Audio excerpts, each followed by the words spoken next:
Welcome inside the broadcast booth here at BB&T Stadium in Greensboro, North Carolina. It's Elon and North Carolina A&T to kick off the 2019 campaign. Hello and welcome. Spencer Turkin alongside my partner Stan Luter. We have quite the matchup here today. Excited to get the season going in Greensboro. Finally, football's here. And when you think about football, you think about outstanding players. Both Elon and A&T have done that. And they've got two outstanding year quarterbacks that everybody's excited about. First of all, you've got Davis Cheek. Now, Cheek was injured mid-season last year. And when he did, the team kind of went down. Previously, they were 4-1 under him. He's an outstanding quarterback, plays in the pocket, and very smart. And then there's Khalil Carter. Everybody's just talking about him, Finally, it's his team. He started one game last season against Savannah State. The Aggies won that ball game, but now it's his team. He's got poise. He's got leadership. He's got a strong arm and great legs. Should be an interesting matchup at the quarterback spot. It certainly should be, Stan. We are just moments away from kickoff here on the east side of Greensboro. It's number 21, Elon, and number 20, North Carolina A&T. And it's coming up next right here on ESPN3.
Welcome back inside BB&T Stadium. Spencer Turkin, Stan Luter with you as we get set for North Carolina A&T and Elon. Kicking team for Elon will hit the field. Tony Trisciani, the first-year head coach for the Phoenix, will get his first look at his ball club. Back deep for A&T, it'll be Corey Banks, redshirt junior, transferred in from the University of South Carolina.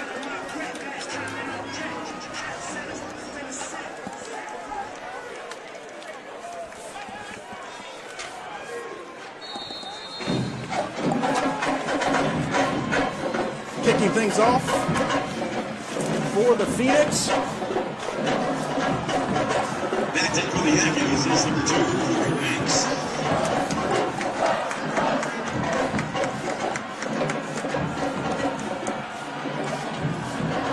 And we are underway here in the 2019 season.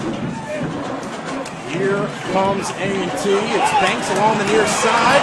We have flags on the play, and we are ready to go. Banks up to 2 turn. So Khalil Carter will get his first try here from scrimmage to get things rolling on the offensive side for Sam Washington. And the Aggies, who went 10-2 just a year ago, 6-1 in conference play, have won 3 of the last 4 Celebration Bowls. Khalil Carter last year, 42 of 75, 397 yards, 5 touchdowns, and most impressively, no interceptions as a passer. Jermaine Martin will get the first carry of the season and is able to rush ahead for a few yards.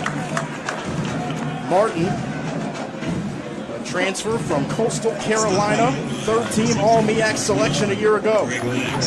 We've got an offensive line for North Carolina A&T that does have some veterans, and we'll talk more about that line as the game goes on. Marcus Pettiford, number 73 at left tackle.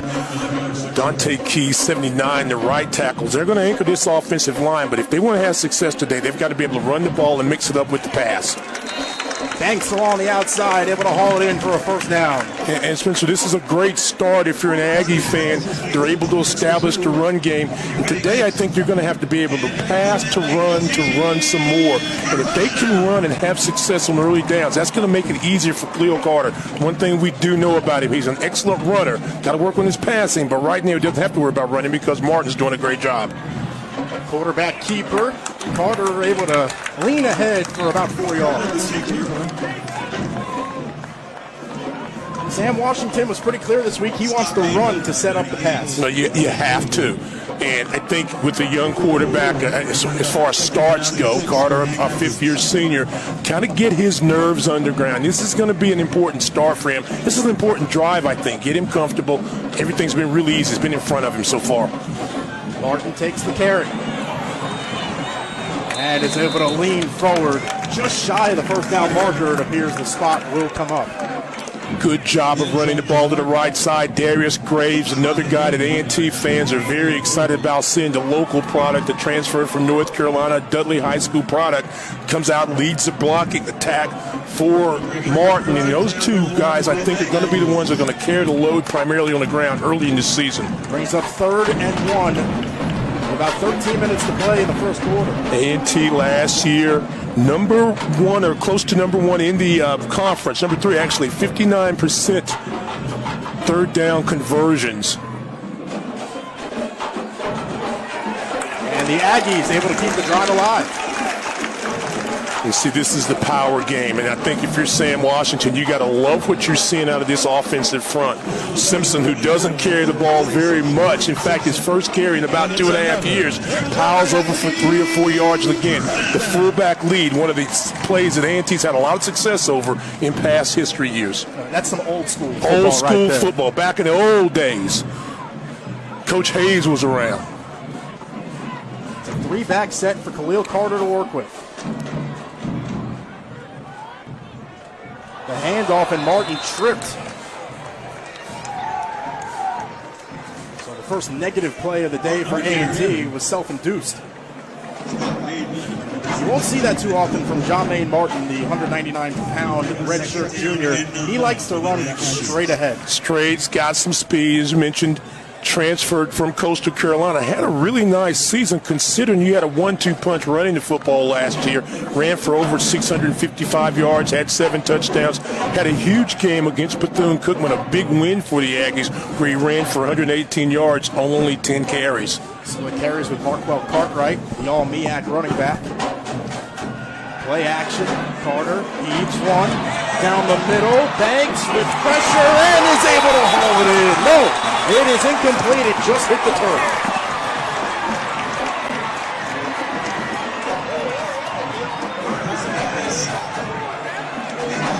So the official said that one hit the turf. A nice effort by Corey Banks with defenders all over him. Banks has got speed. You can see there, defenders getting a little tangle at the end of the play. Maybe possibly got away with a pass interference there. Sherman Wingard, an outstanding young defensive back for the Phoenix on the coverage there, but a nicely thrown ball that time by Khalil Carter. We have a whistle on the field. And the play is under review. It'll be 3rd and 11 as it stands right now. We'll see the angle we have here. You couldn't really tell if he was able to catch it on that backside or not. Both receiver and defender bumping a little bit down here. I actually anticipated a flag being thrown, but nevertheless, a great effort. Let's take another look at this. This is a straight go route. Nicely thrown ball that time. You see, I think you see at the end of the play, it looks like he bobbles it a little bit, tried to catch it from behind his back. Tight coverage by Shamari Winger, sophomore out of Charlotte, North Carolina.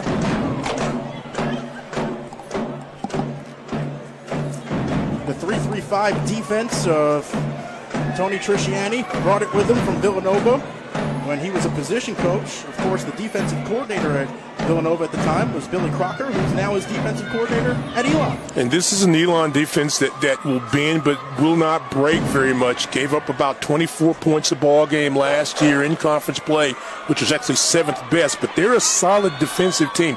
They go after the football. They force some turnovers. Got some guys that can hit you. And as we go through this afternoon, a couple of names that we'll probably talk about, one of which is defensive back, free safety Greg Liggs, an outstanding guy, led the team in interceptions last year with 4. Marcus Willoughby, keep the name, number 98, the outside end, a rush in, can get to the quarterback. Hasn't had a lot of success so far in this ball game. Rick Warren, our referee, has informed us that the call is confirmed. It will indeed be 3rd and 11 for the Aggies from the 48-yard line of Elon. I think if you're Elon, you got to feel very fortunate right there that big play is called an incompletion. I think he did bobble it. I think the ball, maybe the point of the ball did hit the ground. Nevertheless, another 3rd down for North Carolina A&T. And again, what we said, 3rd best in the MEAC a season ago. Elijah Bell lined up to the bottom of the screen. Carter dropping back, steps up, and is brought down. A huge sack for Elon to force 4th down. Stephen Copeland, 56, another one of these guys on the defensive side. This is a good Elon defensive team. Nowhere to throw the ball. Carter tries to run with it. Copeland comes up from his Mike linebacker spot and makes the play. Again, the 3-3-5, as you just mentioned, puts a lot of pressure on the outside. You see Copeland attacking, makes the play, and stops the Aggie drive. Good defensive play by Elon Stephen Copeland. Michael Rivers on to pump this one away. Number 9, Shamari Wingard back deep to receive. For the Phoenix. High spiraling kick, fair catch signal given, and the ball is secured right around the 11-yard line.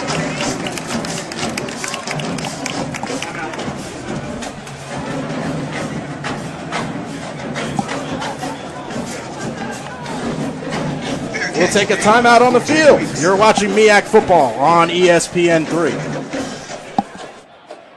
Be limp-worthy. Goodyear. More driven. Welcome back into BB&T Stadium. 10:36 to play here in the first. As we get our first look at Davis Cheek, and he completes his first pass from scrimmage 10 months to the day following his ACL reconstruction surgery. Yeah, I like Davis Cheek that time. Poised in the pocket, wasn't under stress, moves around. He's got some mobility. And a nice play to start the drive for Elon. So the Phoenix with 1st and 10. Play action. Cheek heaves one down the field and overthrows his receiver Cole Taylor in front of the Aggie bench. Yeah, I think there's a little miscommunication that time. I think as you sit back out of the shotgun, plenty of time. Taylor, one of the outstanding young receivers for this Phoenix football team, started as a little double move, and I think they got their wires crossed on the first move and the second move, but certainly wide open. If you're an Aggie fan, you got to be concerned about that breakdown defensively. Thomas in motion. The handoff to the 2018 CAA Offensive Rookie of the Year, and that is just short of the first down on initial spot. David Thomas on the carry. 3 wide receivers running away from the strength of the Aggie defense and try to go underneath. And Thomas, an outstanding runner, only a sophomore, picks up 9 on the play. They go right back to him. This time he's swallowed up as the officials did indeed give him the first down Thomas on that last play. Stopped by a host of So we'll bring up 2nd and 10 for Elon. 2nd down and 10 for the Phoenix. Deshaun McNair in at running back now.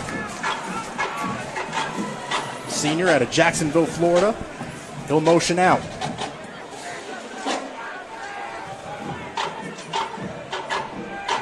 Cheek, quick throw, completes his pass. And that is Cortez Weeks, his favorite target by far, Stan. Couple of things you're seeing out of Elon: rhythm passing out of your quarterback, quick drops out of the shotgun, takes away some of the pressure that A&T would like to put on there. A&T 32 sacks a season ago, can get to the quarterback.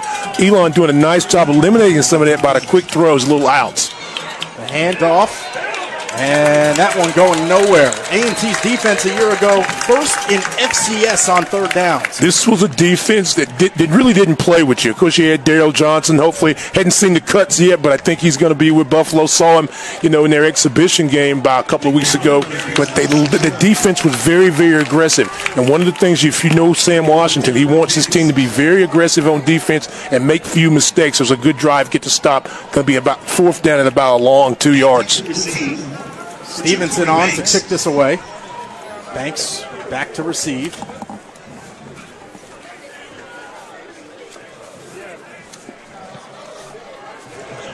Banks will signal for the fair catch. It'll go over his head and into the end zone for the touchdown. We'll take a timeout on the field. You're watching MEAC Football on ESPN3.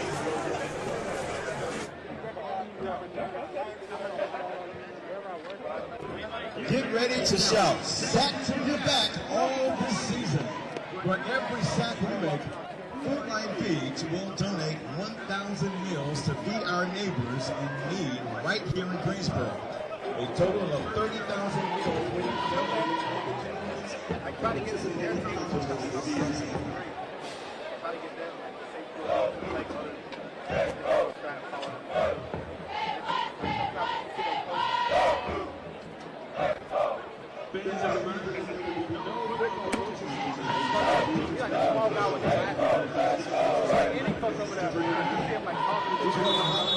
From Coach Washington and players about to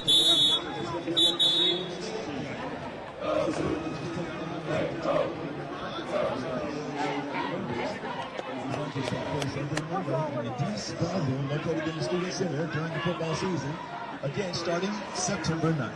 For more information, log on to NCAAAggies.com. It'll be 1st down and 20 for the Aggies. 1st down and 10 after 20 for the Aggies. Back to Greensboro. A&T and Elon tied at 0, 7:59 to play here in the first quarter. The handoff up the middle. Martin powers his way across the 25. Wow. You get the first hit on Martin, but he's so strong at just under 200 pounds. He's got quickness, and again, bam, eludes it. This should have been maybe a 1-yard pickup. Instead, now it's going to be a 2nd down and about 4. And again, that's why you love Jermaine Martin. His ability to be a first cut back, a guy that can avoid some tackles. Nice effort that time. The pitch. Martin with a little move, able to gain some positive yardage. He just made something out of nothing. Yeah, that's a nice cut, but again, the pursuit. We talked about this Elon defense. Jarquez Bizel, number 15, an outstanding outside backer, can also do a lot of damage in coverage. And again, Copeland, who we saw make a big tackle on Carter a few moments ago. These guys get to the football as well. Again, we talk about A&T's defense. Elon defense, not very bad themselves. Elijah Bell lined up to the top of the screen.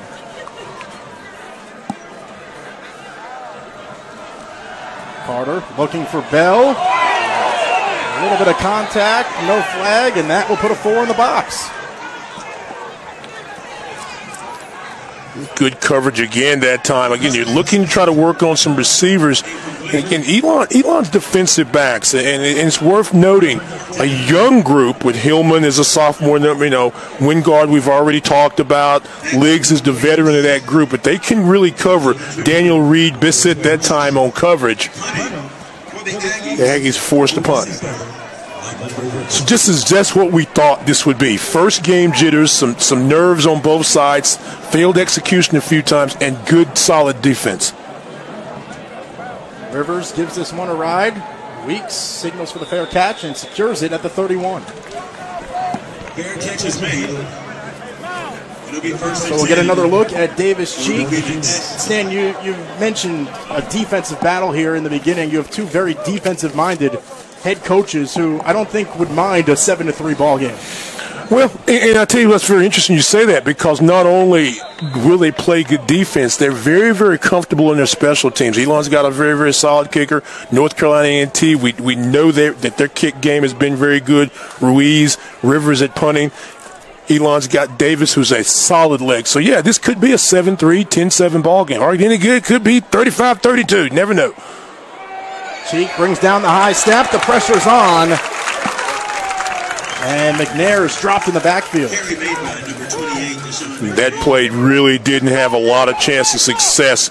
Kadarius Kendrick, number 98, who missed a lot of last season, really excited to be out there. Kendrick goes 6'4", 310 pounds in on the play after the bad snap. And one of the things you wanted to avoid if you were Elon this afternoon was being in long yard situations. 2nd and 14. Play action. Cheek stepping up. Throws over the middle and finds Foster, who's dropped at the 45. Nice job by Davis Cheek reading the pressure and finding some room to work. Davis Cheek filled outside pressure, steps in the pocket, climbs the pocket, and really just took his time and found a wide open Matt Foster, a preseason All-CAA performer, an outstanding young tight end, 6'3", 242 pounds. Good catch, moves the chains. Elon working quickly with 1st and 10. Handoff up the middle, read very easily by that defensive front of the Aggies. It'll bring up 2nd down with 10 to go. You can just see the difference in this ball club when Davis Cheek is the guy in the pocket. Well, you got to really be excited if you're Elon, because, again, he missed games. They were 4-1, 5-1 before he went down with the ACL tear. Able to get into the NCAA playoffs, but they had a lot of injuries. But he just gives them an extra dimension. Quarterback keeper on the option. Cheek slides in just shy of the 40. Showing off a little athleticism here early.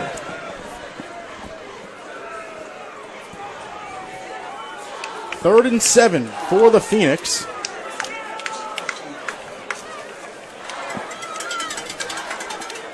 A year ago, Elon, 56 of 161 on 3rd down, good for 37%.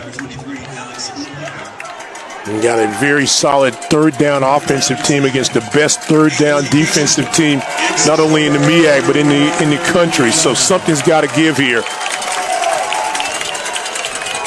Cheek flings one to the sideline, and the pass is complete to Avery Jones. That'll be good for a 1st down for Elon, and the drive is alive for the Phoenix. And one thing Davis Cheek's done a really nice job of in those 2 drives is getting the football out of his hands real quick. Good sharp route that time by the outside wide receiver Avery Jones. Gets just enough for the 1st down. Tony Trisciani described him as a quiet, hard worker, has a knack for catching the football. Weeks is the motion man. Elon keeps it on the ground. Thomas stuffed. Avery Jones had 3 grabs for 44 yards in the playoff game against Wofford. His father had a knack for scoring the basketball when he played college hoops. He was a 2-time NCAA scoring champion at LIU. Can put the ball up, can play some defense, can score. Good athlete. They're really excited about it. So many of these guys, and we said this over and over, are young football players. 3 wides at the top of the screen. Let's see if they try to run this again or hit the quick out. Cheek with the play action, completes the pass. He's got Cortez Weeks again. And that'll be good for another Elon first down. Cortez Weeks led this Elon team last year in receptions with 36. Taylor had 31. And Foster, who we've called his name, but 19. Those three guys combined for 84 of 147 of the receptions. So you know who the favorite receivers are. And Weeks just goes inside, finds area between the linebacker and the defensive back. And once again, Davis Cheeks hits him on the numbers. Play fake, Cheek unloads to the 5-yard line, and it's hauled in by Foster. What a grab by the tight end, the senior out of Williamsville, New York. Spencer, that was an excellent throw to the outside shoulder, and Antoine Wilder was in great coverage. You had to throw that ball perfect to the outside, a wonderful catch. And Elon, inside scoring zone. And again, this is a team that's had some success when they've been able to get in the red zone this year, the last year anyway. 32 of 35, 91.4% conversion rating, first in the CAA a year ago. The pitch to McNair, he cuts it up. Still on his feet and is finally brought down near the line of scrimmage. Second and goal upcoming with 2:08 to play here in the first quarter. 0-0 ball game. Deshaun McNair on the carry. Opening night for both Elon and A&T. Stop made by number 8, Joseph Stuckey. Second down and goal to go. Cheek will line two receivers to the top of the screen. The handoff through the middle and into the end zone. Give him 6. Touchdown, Elon. Deshaun McNair, the senior, with the first points of the year for the Phoenix. Very impressive drive for Elon. This is an offensive line that averages about 300 pounds, and they've found just enough space. Kowalski, Kremley, Townsend inside, and a nice run. And the Phoenix are on the board. Davis for the extra point. This one's true. And Elon is up 7-0 with 1:41 to play in the first quarter. So the Phoenix with an impressive drive down the field, striking first in this ball game. Hey fans, would you like a chance to win a free Mrs. Winter surprise? The Aggies have won the last 3 in this series. But I'll tell you what, Stan, Elon has come 20 minutes down the road and let A&T know that they're here to play tonight. Well, you think about this. They mixed it up, run and the pass. And very few teams. Apple Card is here. And here. It's a new kind of credit card. Created by Apple, not a bank. With a better way to track where you spend. Daily cash you get back every day. And a new level of privacy and security. Nice.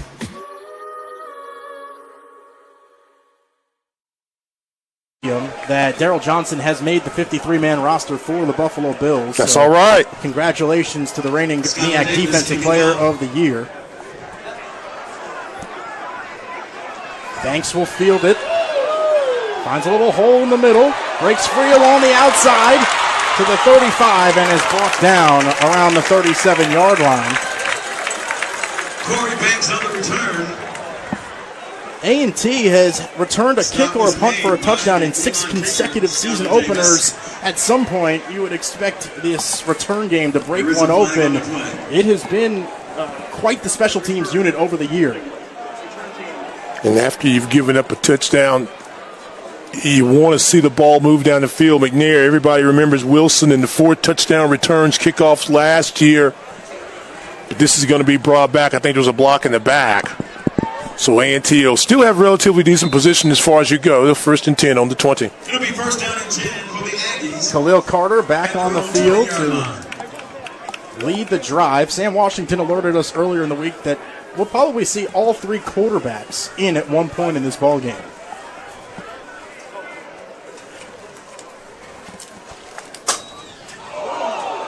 Quarterback keeper on the option.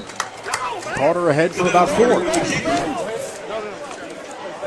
Use that fake jet sweep to try and shake a defender off. Fake the sweep, running back is blown up, and Carter reads it well and gets a nice, even though the hit was impressive, you pick up 3 yards, and you'd like to get 3 or 4 yards. But again, one thing that I know that A&T doesn't want happening right now, you're talking about those other quarterbacks, is Carter taking a lot of hits this afternoon.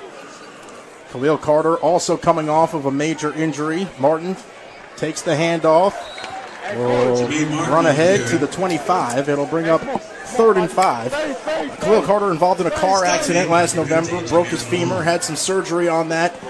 By all accounts, though, he is fully recovered. 3rd and 5 upcoming for A&T.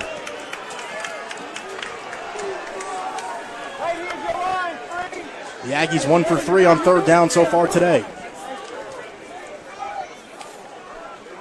2-by-2 set.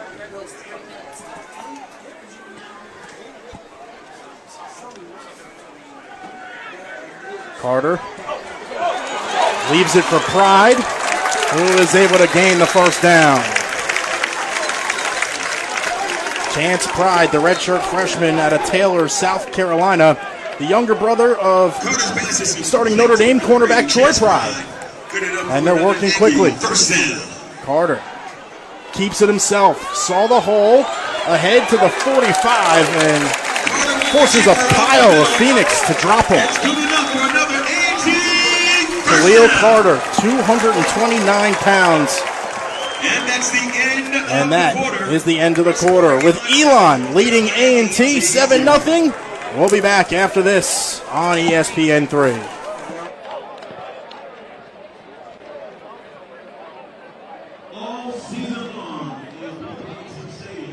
Go up for just anybody, so don't be just anybody.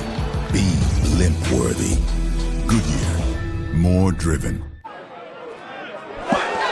We're back here in Greensboro as A&T will get the second quarter started. Kashawn Baker with a nice run for a 1st down. And love what offensive coordinator Chris Barnett is doing now, spacing the field, using some of the Aggie speed, trying to get to the outside in the 3-3-5. You've got to do a great job of pursuing. Good block there that time by Bell, and you see a nice little run. Again, A&T doing everything they can, motion, spread, trying to find those empty sets, empty holes, and it's going to be motion, I think, on the Aggies. Flag flew in. It'll be a false start on the offense. So that'll back A&T up 5. It'll make it 1st and 15 from the 40 of Elon. 1st down and 15. A&T starting to show some signs that they're settling in here. Graves is the motion man. Baker takes the handoff. Nifty move across the 35 and down to the 31. Keyshawn Baker, the Farmville, North Carolina native, the 3rd back in this arsenal that Sam Washington can call on, along with Chris Barnett. And you know that Sean Gibbs knows how to coach up that position. And a good job by the offensive line of North Carolina A&T. Once again, standing their blocks, finding holes. They call Baker the change of pace guy. You see inside, then bounce to the outside.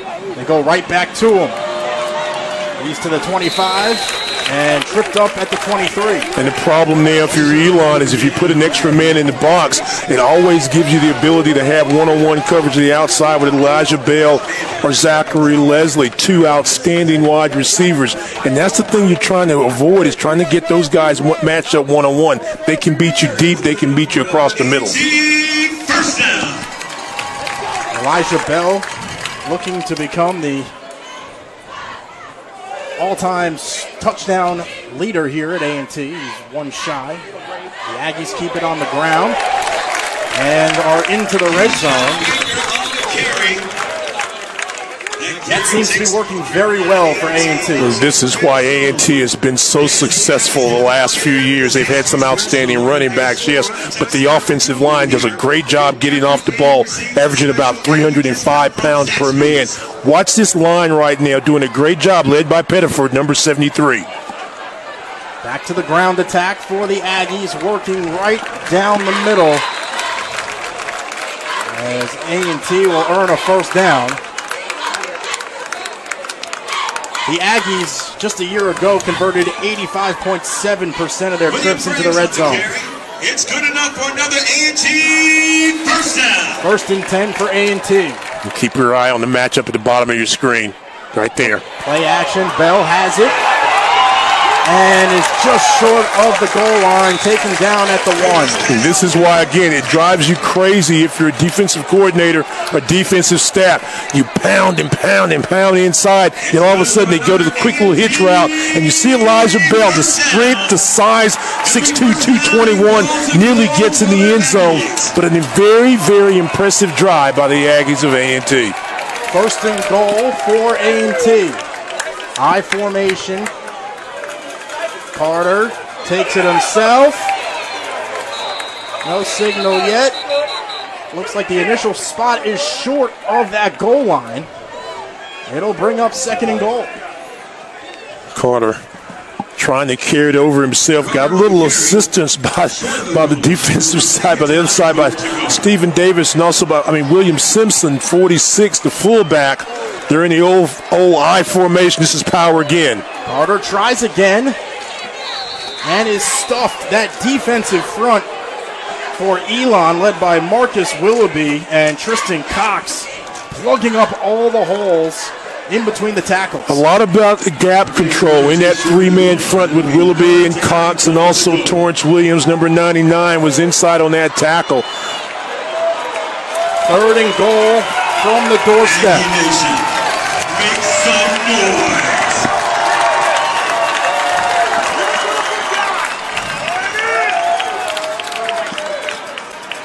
The handoff to Martin. And on the 2nd try, he's in. Give him 6. Touchdown, A&T. Jermaine Martin. The 2nd team preseason All-MEAC selection makes this a 1-point ball game. The Aggies scored in the 6-3 red zone. The extra effort there. Hit at the line of scrimmage, keeps his legs moving, keeps turning, finds a little bit of daylight, and dives into the end zone. Aggies on the scoreboard. It'll be Ruiz on for the extra point. He was 44-49 a year ago on PATs.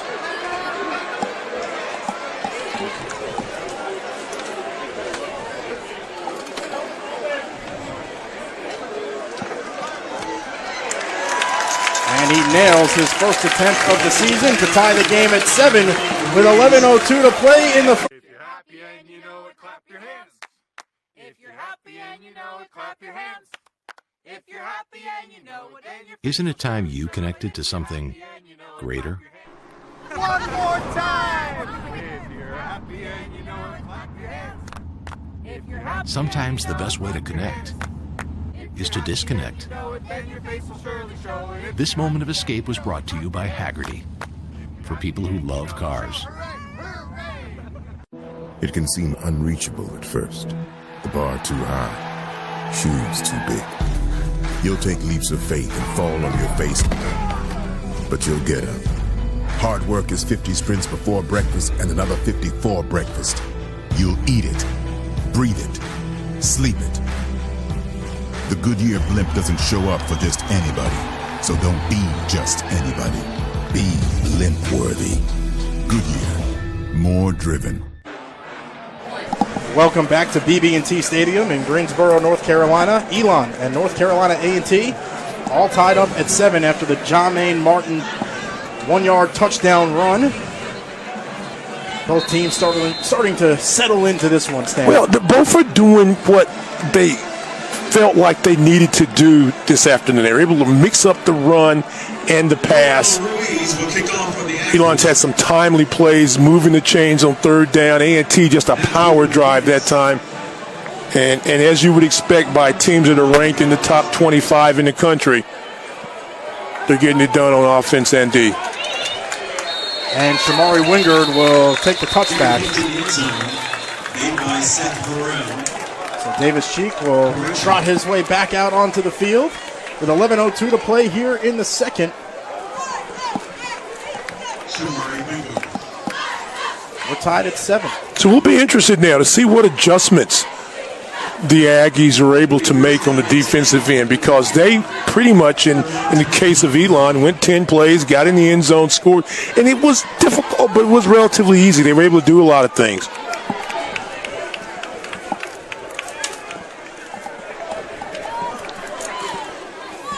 5-minute and 39-second drive for A&T, and we'll see what Jalen Thomas and the Phoenix have to respond. And right there, it was all about the Aggie defensive front shutting the door very quickly. Kyan Howard from right here in Greensboro, North Carolina, on the stop. One thing you do not want to do if you're Elon is play behind the chains. You do not want to be in second and 10s and 13s, in this case, second and 15.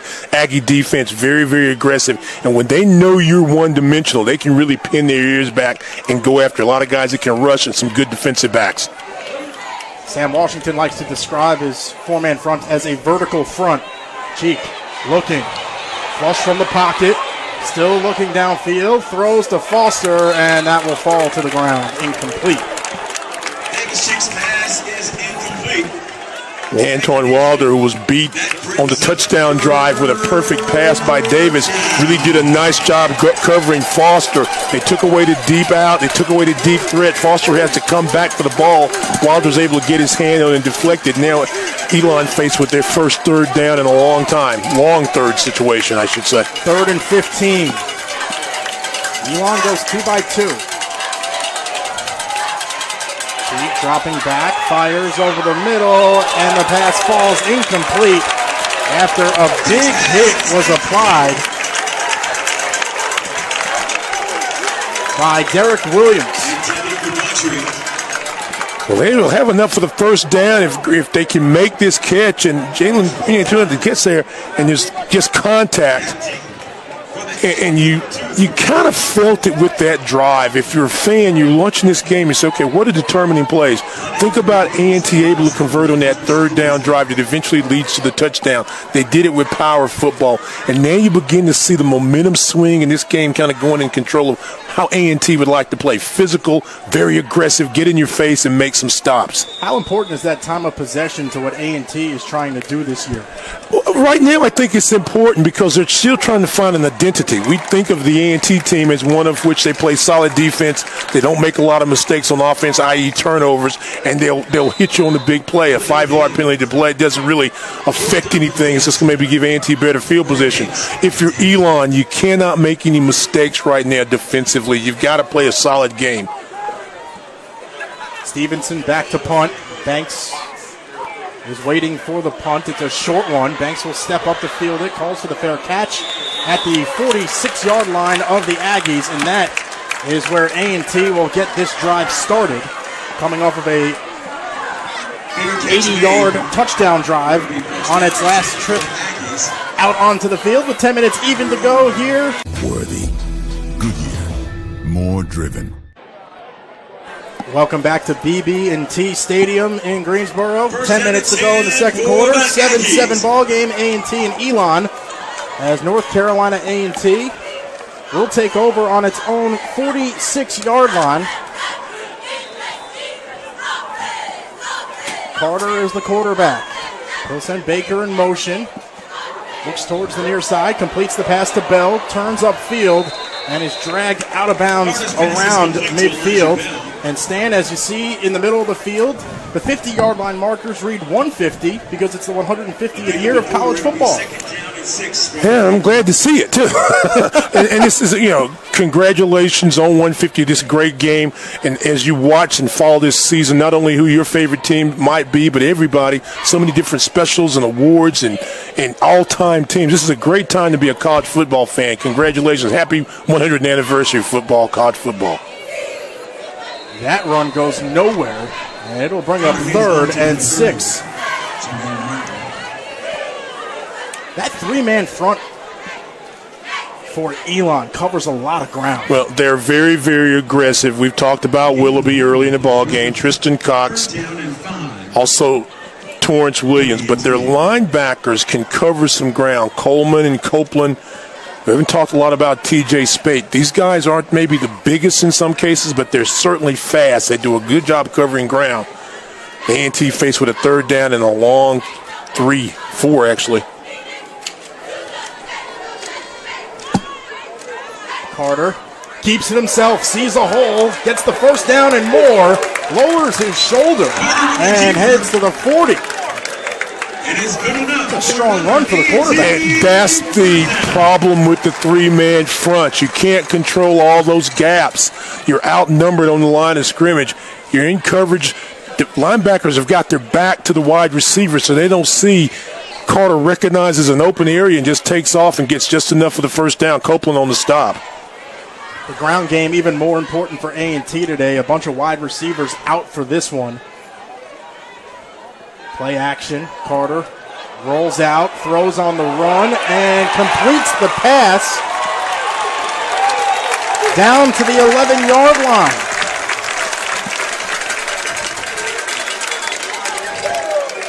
RPO action. You see the straight receiver there, finds a secondary receiver, gets over the top there. Nice pass. And again, what you've got to do if you're a wide receiver is try to run and find some daylight area. Nice pass, nice catch for North Carolina A&T. The Aggies are moving again. Quinzel Lockhart, I think, was on the catch that time. And again, you're talking about a guy that's only a sophomore, didn't have a lot of catches a season ago, but they expect some big things out of him this season. Carter handles the snap, gives it off to Martin, who breaks the first tackle and chugs his way to the 5. On this next drive or so, keep your eye on this A&T front 5, the offensive line. They're getting off the ball. They're pushing the Elon defenders back about a half a step. And when that happens, the runners are just on top. And watch this right now. See if they run the ball. Play action, the floater to the end zone. Bell goes up. Secured it, and it's in for a touchdown. Wow, what a grab by Elijah Bell. Was able to keep a foot in bounds.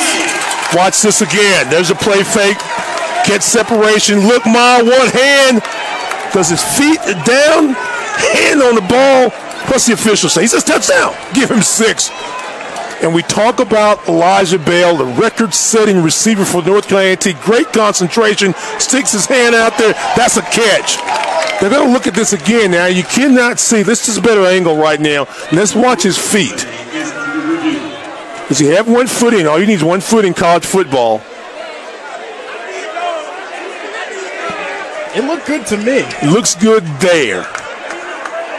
And it was good coverage that time by Daniel Reed-Bennett, too. I mean, this is a perfectly thrown pass by Khalil Carter. And if there's any question about his ability to throw the football, this should answer it right there. If this catch stands, Elijah Bell becomes the all-time leading receiver in touchdowns here at A&T. He was tied with Denzel Keys at 25 heading into tonight's ball game.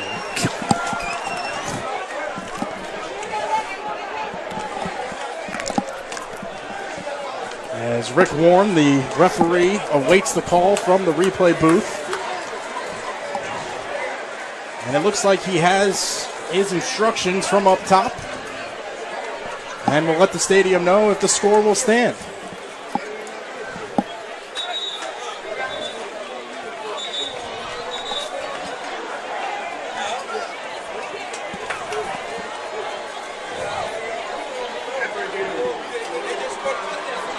And it is confirmed. Elijah Bell with the touchdown, the second-team preseason All-MEAC selection out of Wheeling, West Virginia. And I'm sure you can guess who his favorite player growing up was. Randy Moss. Ruiz for the extra point. He'll split the uprights and make it a 14-7 ball game.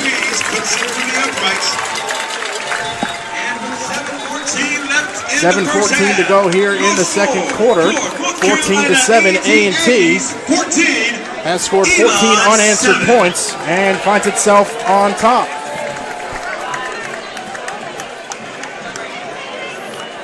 "25 touchdowns on his career, came in with 147 receptions for over 2,100 yards, will become the most prolific wide receiver in A&T football history. With that one-handed touchdown catch. And here's the announcement. Elijah Bell is now the North Carolina A&T school record holder for touchdown receptions. Congratulations. He's in the record books, number 13, Elijah Bell. Congratulations.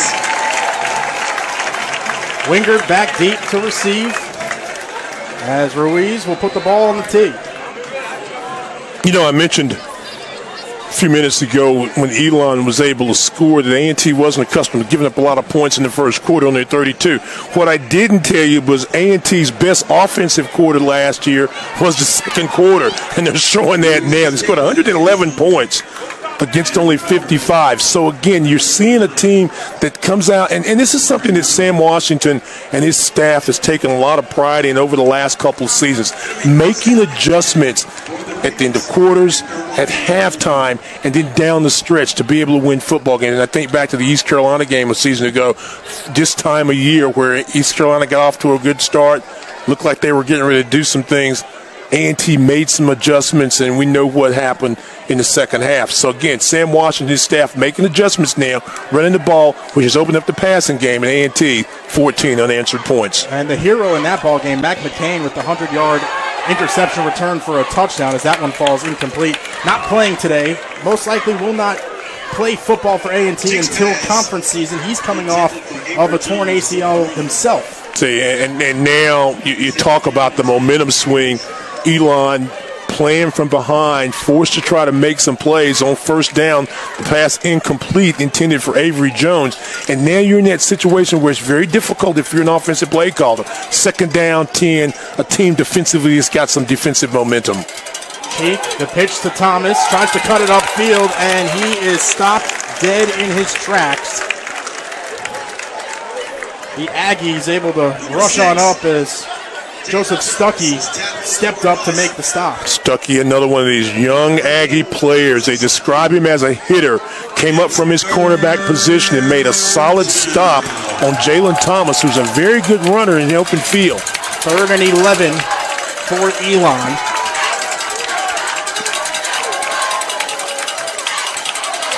The hard count got A&T to jump. It's a free play.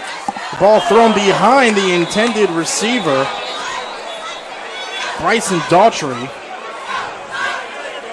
but it will be a 5-yard infraction on the Aggies. All 4 members of the defensive line jumped on that one.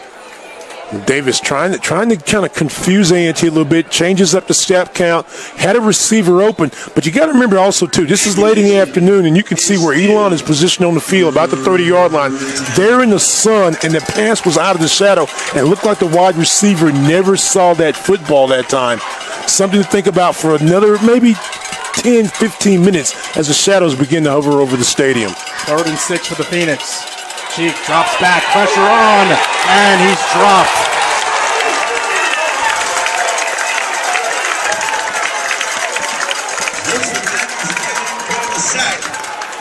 They come at you, they continue to come at you, making plays there. Watch how the pocket just suddenly closes. You think you got some room, then you can't find it. Darrell Havern comes in there and makes another sack. The punt unit is on for Elon. And I think a lot of people would consider that one a coverage sack. Cheek just looking downfield, couldn't find an open receiver. Another short punt. This one fielded. Here comes Banks. Flag on the field. And this one appears to be coming back.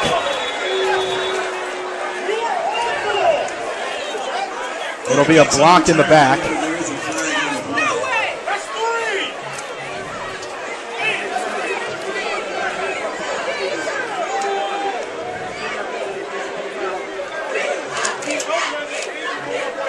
So A&T will have 1st and 10 from their own 30 with 5:35 to go in the first half, up 14-7.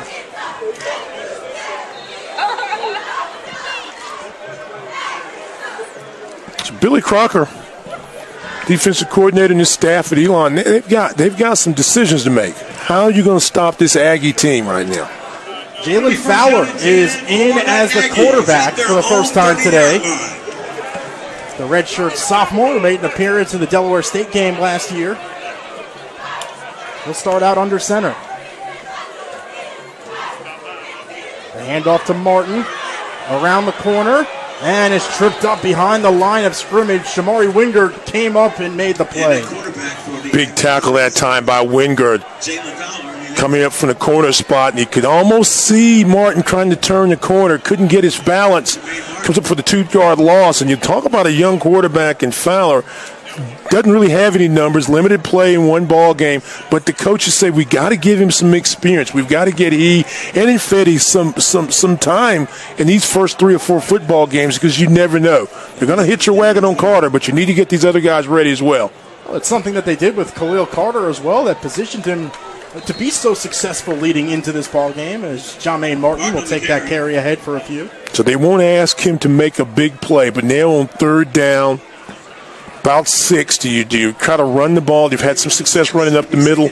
You try to stretch it, something easy, a little 3 or 4 yard out route. There's been space to run in this nickel package. Elon's showing some pressure this time, trying to confuse the young quarterback. Fowler will change the play. 8 on the play clock to work with. Keeps it himself.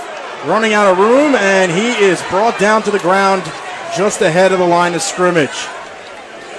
That Elon defense in the box made things very difficult for the young quarterback. Had a two-way look, didn't see anything, had a little RPO action there, thought about running the ball, wanted to throw it and said, no, let me just take this and take the 1 or 2 yard loss. Good decision by young Mr. Fowler.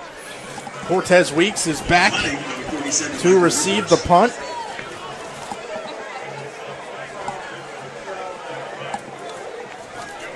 Michael Rivers is back to punt. He was featured on The Undefeated, an ESPN website this week. As the fair catch is secured with 3:30 to play in the second. It was an interesting article, Stan, talked about the lack of African-American punters in college football and how Rivers, one of the few, his father used to drive him around and used to actually tape the squares for his steps to practice on the kitchen floor. Hey, start them early, find the skill, and then continue to evolve in that skill. And Rivers has certainly been an asset for A&T, averaged about 40 yards a kick on 66 attempts a season ago. Jalen Thomas up the carry. Thomas will scratch his way back to the line of scrimmage. Davis Cheek, to this point, 6 of 11 through the air for 91 yards. The rushing game for Elon, though, in the negative. This is an Elon football team that had 8 games last year where they rushed the ball for 40 times or more. 58 in that big win against Richmond. They like to run the ball, but they've been taken out of their down and distance situations a lot. Couldn't run on first down. Now you're in what I think is an obvious passing situation. Cheek on the run. He'll dump it off out of bounds.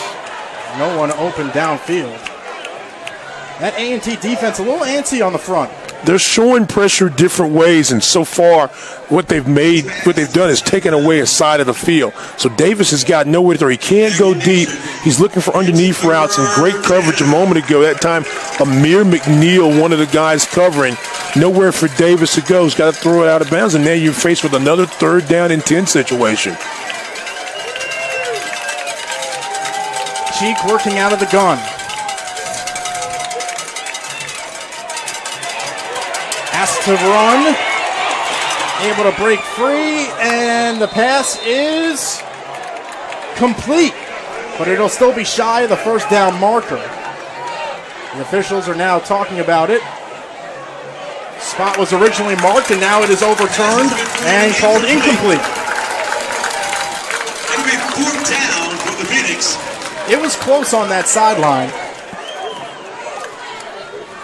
Again, Davis Cheeks, nowhere to go. This is a 4-man rush. Good coverage there. Gets him outside of the pocket. Take away part of the field. He's got to throw for his life. situation there. Does he get it? No, you can clearly see foot's out of bounds. A good call by the officials on Avery Jones. Banks will field it at the 37. Has some room to work. He's to the 35 and tumbles down at the 30. There is a flag on the play, though, around the 32. One of the things the coaching staff at Elon talked about was the kick game. They were afraid. A&T had 8 games this season where they had over 100 yards in returns. I seen kick, punt, or whatnot. Okay, we see. Now remember, there are new adjustments, new particles of the rule of blocking in the back or blocking downfield. Couldn't tell or haven't heard exactly who that's on. It's a hold. It was not a block in the back. But you might want to tell them more about that. Yeah. As we take a look. Blindside blocks are something that are going to be stressed this year. If your defender doesn't see you coming, you can't hit him anymore, even if it is a head-on, not from behind block. That is now an illegal play. And that's something I think players and fans are going to have to get used to. And that's what happened on the first return a few moments ago. Not so on this time. This was a hold. But still, A&T in good field position as they'll start this drive at their 35-yard line. It'll be Khalil Carter back on, the starting quarterback. It'll be first down and 10 for the Aggies. First and 10 with 2:25 to play in the first half. A&T leading it by a touchdown and extra point. A&T, 3 timeouts remaining. They're trying to put more points on the board. Bell hauls in the pass and will wisely step out of bounds around midfield. You're so concerned with Carter beating you deep that he makes a move and he's got plenty of space. Reed Bennett gave him a lot of cushion. Carter easily finds him for another first down for A&T. Bell will line up to the bottom of the screen. Carter, the keeper, had nothing downfield and is thrown to the grass a yard shy of the line of scrimmage. Like me some Marcus Willoughby. We talked about the senior, one of the top sack guys for this Elon team a season ago with 2, but gets to the football, 58 tackles, can make plays, and that time comes down from his DN spot to bring Carter to the ground. Elon used to playing from behind. Its last 11 road games, it's trailed. Gone on to win 6 of those games. Bell hauls it in and is tackled. And Carter's pass is complete to Bell. Elijah Bell is down on the field. And Bell is down. And he is being tended to by the training staff. That little 3-4 yard hitch route, comebacker is going to be there as long as Reed Bennett gives Bell as much cushion as he's given. He doesn't want to get beat over the top. Bell runs down, does a little dig, gets the catch, and then is hit, brought down hard. But again, it's going to be third down again. And you're kind of in a quandary defensively right now. The way A&T is playing, can they run the football? Yes, as you see Bell get back on his feet, and that's always a good sign. And in this time of year, you know, your guy gets hit, you cramps, you don't want to speculate, but it's always good when a guy gets off the field and is under his own power. A&T uses a timeout, got another. Again, I think if you're A&T, you're thinking this as 4-down territory.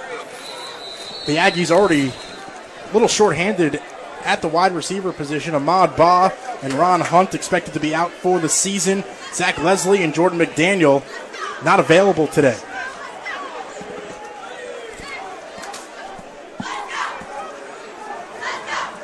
Third and 6 for A&T.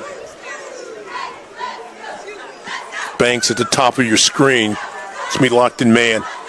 Carter gets rid of it quickly, and that one will fall to the ground, incomplete, as Chance Pride couldn't haul it in. One of the few times they really put a lot of pressure that time on Carter. He had to get rid of that ball a few seconds before he maybe wanted to. Pride over the middle, not able to catch it. And a good stop if you're Elon. Still time. They have some timeouts remaining. See if they can get some points on the board. Remember, Elon will get the ball to begin the second half as well. So this is an opportunity to get some easy points possibly if there's such a thing. Weeks back deep. Rivers to punt.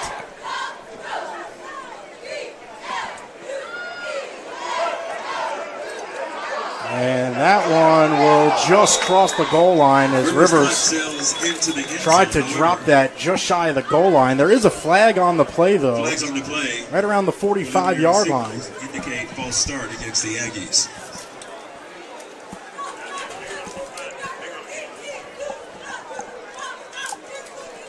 And if this is on the A&T,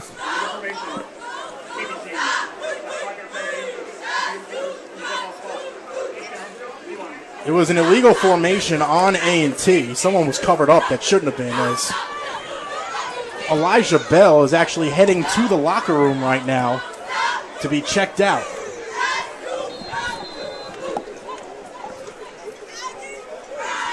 It'll be first down and 10 for the Phoenix. but he's walking by himself, so you got to feel like, okay, he's just going to go in, maybe get some water, just tune up a few things.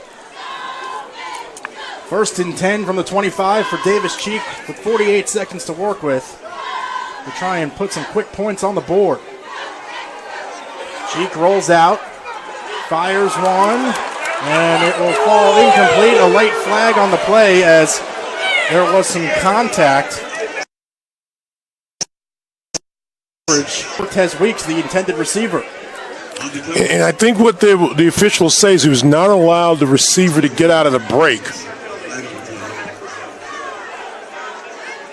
Again, Davis having to roll out, takes away half of the field. And you'll take a look right here with some early contact right there. Maybe could have been caught, not quite sure by Cortez, but nevertheless, an opportunity to move the chains before the quarter ends. First and 10 from the 40. Cheek is thrown down to the ground. That A&T defensive line got there quickly. And you got to remember, this is a forefront, and Justin Cates was on there. Cates and Kendrick. Cates 94, Kendrick 98. Cates with 3 sacks a season ago and just continues this grind. They just put so much pressure on you as a quarterback. Timeout taken by A&T before Elon could get the quick snap off. And Spencer, some of this, you got to give credit to the defensive backs' coverage, but the rush right now for North Carolina A&T just too strong for the offensive line of Elon, making it uncomfortable for Davis, and you saw the results on that play.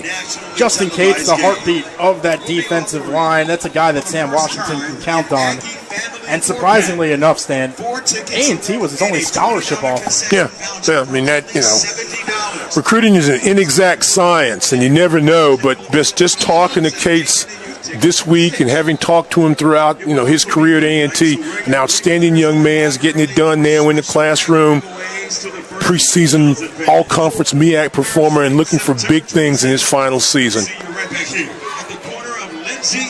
Trips to the bottom of the screen. Cheek steps up and is sacked on back-to-back plays. It was Devin Harrell, the redshirt sophomore from Gastonia, North Carolina. Devin Harrell says, anything you can do, Mr. Cates, I can do as well. And that will end the first half with A&T up 14-7 after scoring 14 unanswered points.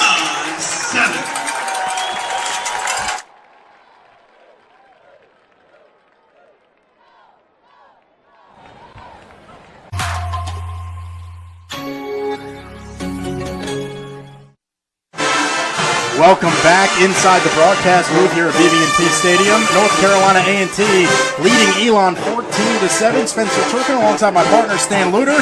Stan, that run defense for A&T was phenomenal in the first half.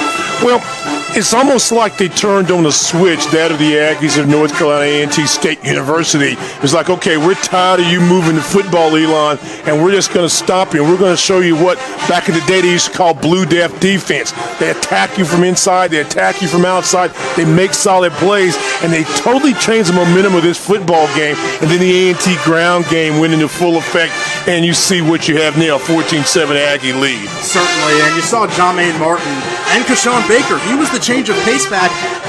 In your opinion, was he the X factor there in the first half to try and change things up offensively for A&T? Well, I think you look at A&T this year, and it's early to say yes, there's one X factor. In the past years, you had Reynard, you had a Cohen, you had guys you could say, bam, that's the player. Now I think they've got so much variety inside, outside, a quarterback that's getting better in each and every game.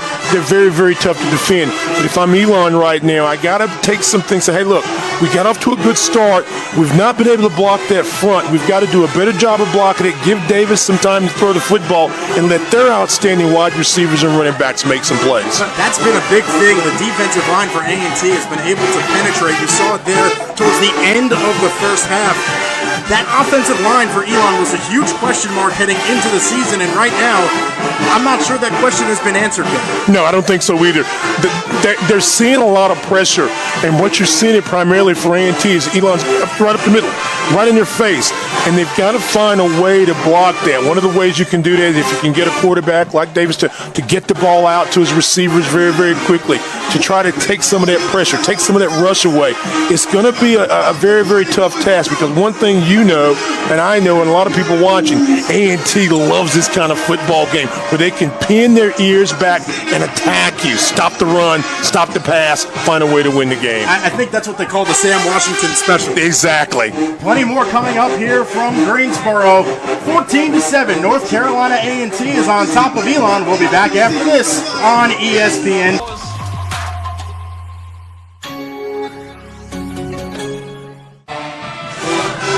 Welcome back to BB&T Stadium. North Carolina A&T leading Elon 14-7. As we take a look at these Elon first half stats. First down, 7 of them for Elon. That A&T defense was stout, just allowing 91 passing yards on the day. And you look at the rushes, 9 yards allowed on 14 carries. That A&T defense gave up about 93 yards rushing a game last season. Continues to be phenomenal. Remember what we said earlier about 8 games that Elon had this last year where they ran for over 40 times. And if you look at the rush yardage, 14 for a -9. And North Carolina A&T is notorious for holding teams under 100 yards. And I think that's where this game is really flipped, is because of A&T's defense and Elon's inability to be able to run the football, which can set up the pass. And also I look at the Elon stats, 27 plays for only 82 yards of total offense. If you're Elon and Tony Trisciani, you need more production out of Jalen Thomas. He's the 2018 CAA Offensive Rookie of the Year. Whenever he gets the ball from the 2017 CAA Offensive Rookie of the Year, Davis Cheek, he has to start heading upfield. The left-to-right running isn't getting the job done at this point. Well, it doesn't matter if you're the CAA, the NCAA, or whoever, All-American, if you don't have room to run the football, or if a quarterback can't get back in his drops and make plays, it's going to be very, very difficult for you to do something. And I think we continue to talk about it, but the story of this football game to me has been the line play, the defensive line of A&T, the offensive line of Elon, how they've controlled the line of scrimmage. And when it happens, you have a negative 9 yards in rushing and only 82 yards of total offense for Elon. How important is it for this offensive line of Elon to figure out a way to keep Davis Cheek upright? I think it's very important. And you got to understand, this is the first game, not only of the season, but it's the first game for a lot of these guys starting. So they understand game speed. I think they'll be much better. They'll make some adjustments. You may, instead of having 4 or 5 wide receivers in some plays, you may see them bring in 3 and to keep somebody blocked, to give him some time to throw. Because we've seen that when he's been able to throw the football, Davis Cheek, he's a phenomenal passer. How much does it hurt them, though, to have to take Matt Foster out of the slot and potentially line him up in a 3-point stance as an extra blocker? Well, you can beat an extra blocker. You chip an in, you chip a linebacker coming out, and then you're able to get the short passing game. And I think, very honestly, I think if I'm Elon, I've got to think short passing game. Give me 3, 4, 5, 6 yards, on first down, which makes it a little bit easier for Thomas to run the football on second down or make your third downs much more manageable. In theory, there should be a little bit more space out on the field, Stan.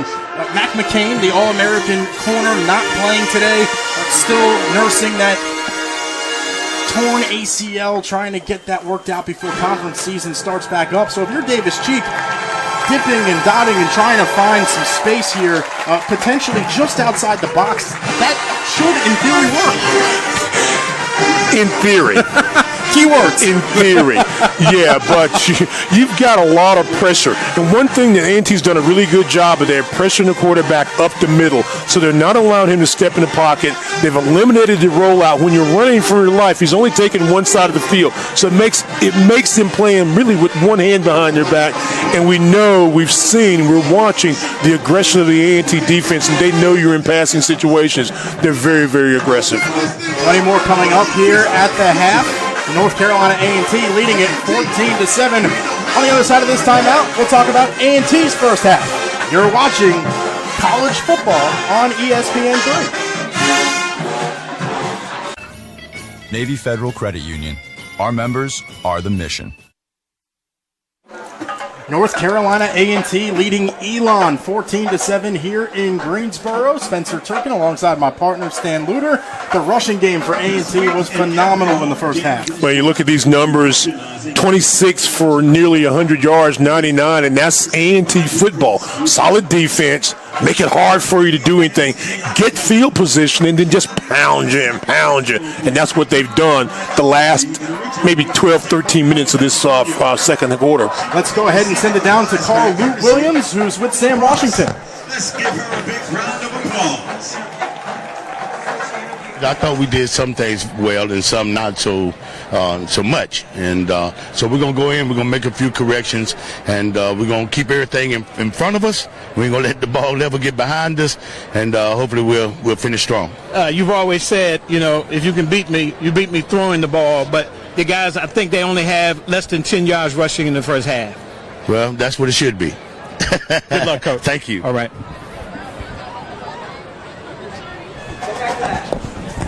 Hey, Lute, thanks very much for that. We appreciate it. Lute Williams got Lute working, Coach Washington working, everybody's working today. First game of the season, you can tell. Football 150, we're back. It's good to see Lute down there. Lute, thank you a lot.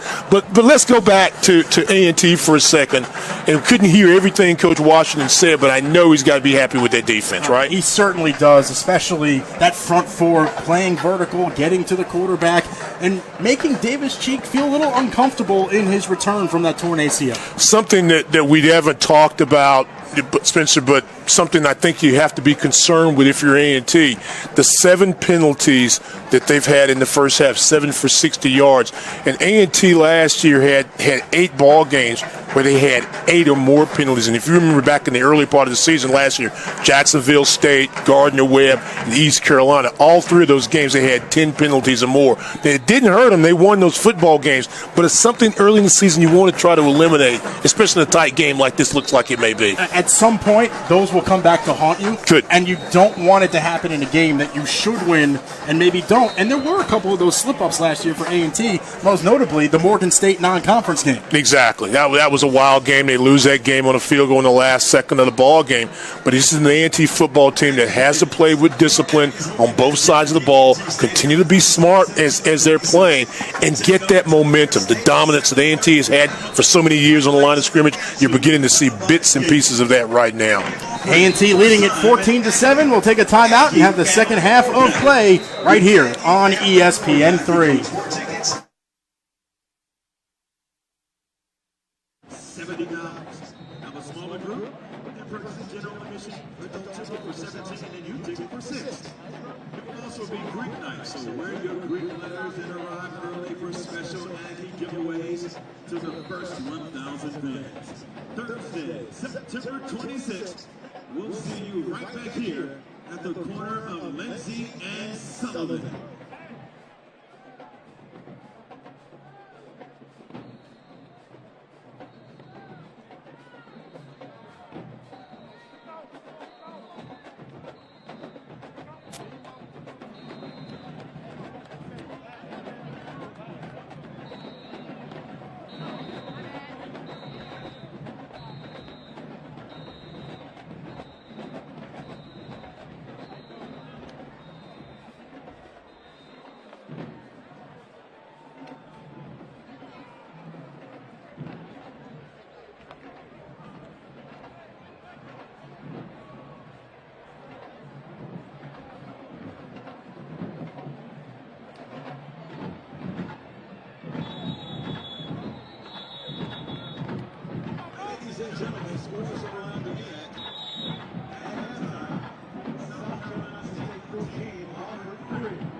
BB&T Stadium, 14-7. North Carolina A&T on top of Elon. As we're ready to go here on the east side of Greensboro for the second half.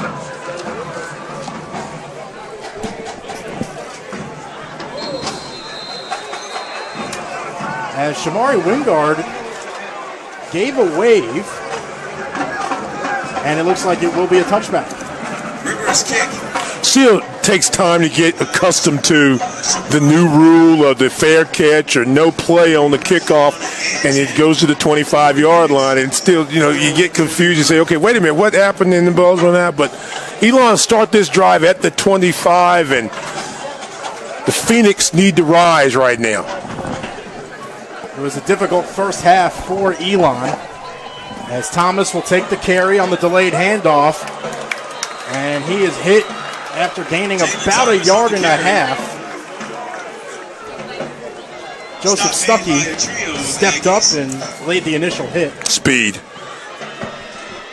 The thing that most impresses you when you watch the Aggies on defense is not only do they like to hit you, but they like to get to you real quick to hit you. And Stuckey comes up from his cornerback, and we've talked about him a couple of times this afternoon, comes up and makes the initial hit.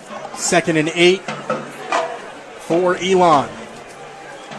Cheek looking downfield, pressure on, dumps it off to his outlet McNair, who races towards the sideline and is able to gain a few.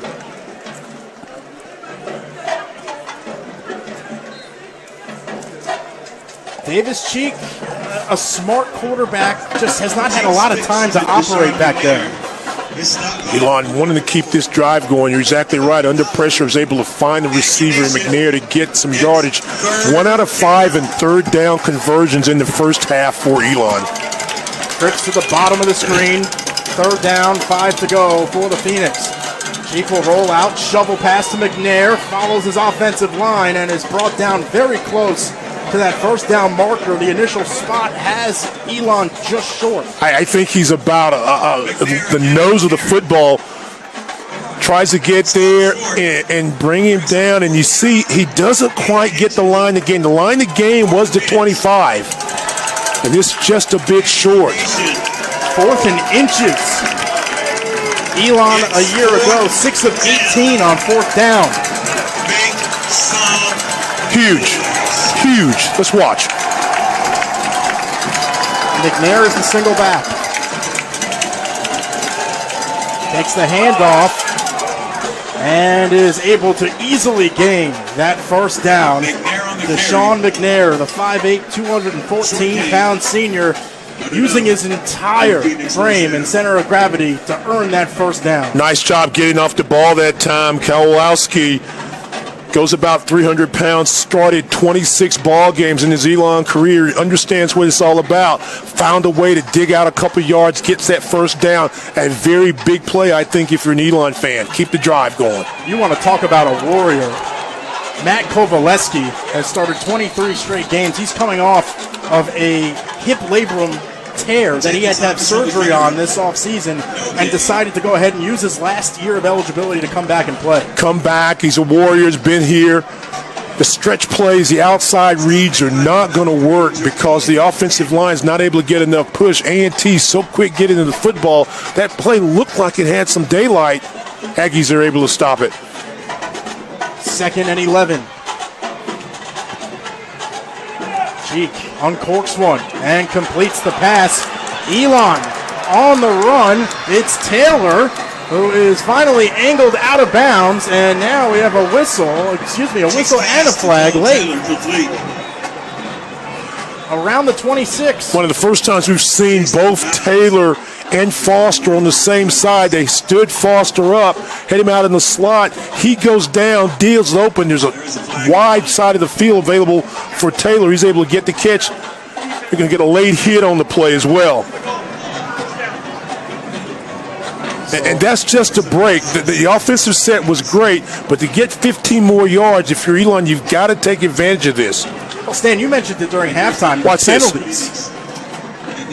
And Taylor was one of the outstanding receivers for this team. 31 catches, had a touchdown. 1st and 10 for the Phoenix. The handoff taken by Cyphers, and he's wrapped up and brought to the grass. And it was a big play for Elon, but it's added because of the 15-yard penalty, and we talked about it during the break, about the penalties. A&T can ill afford to have those penalties, and you add to a good play. You give Elon some momentum, but this is where it gets very, very tough to score. Sam Washington mentioned it to you and I earlier in the week that they can't take those penalties. It's a delayed handoff to Thomas. Breaks free from the first tackle and is brought down on the second chance by Trey Smalls. Alex Fumbach comes from his outside spot, chases down the play, makes the initial contact. Elon's still able to make a play. But again, watch Fumbach. Watch 23. Comes there, makes a little play there, a little extra inside run there. And again, Jalen Thomas finally able to kind of stretch his wings a little bit. 3rd and 4 for Elon.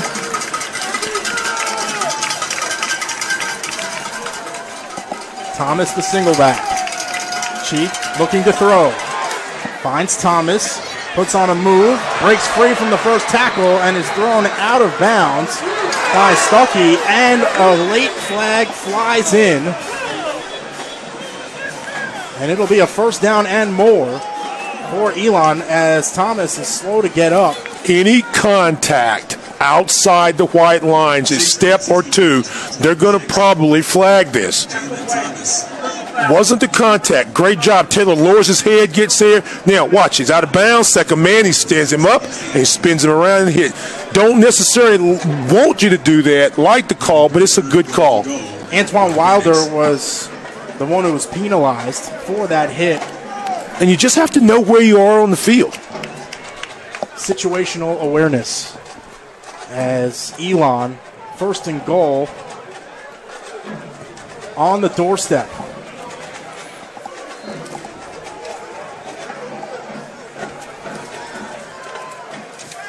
Taylor in motion.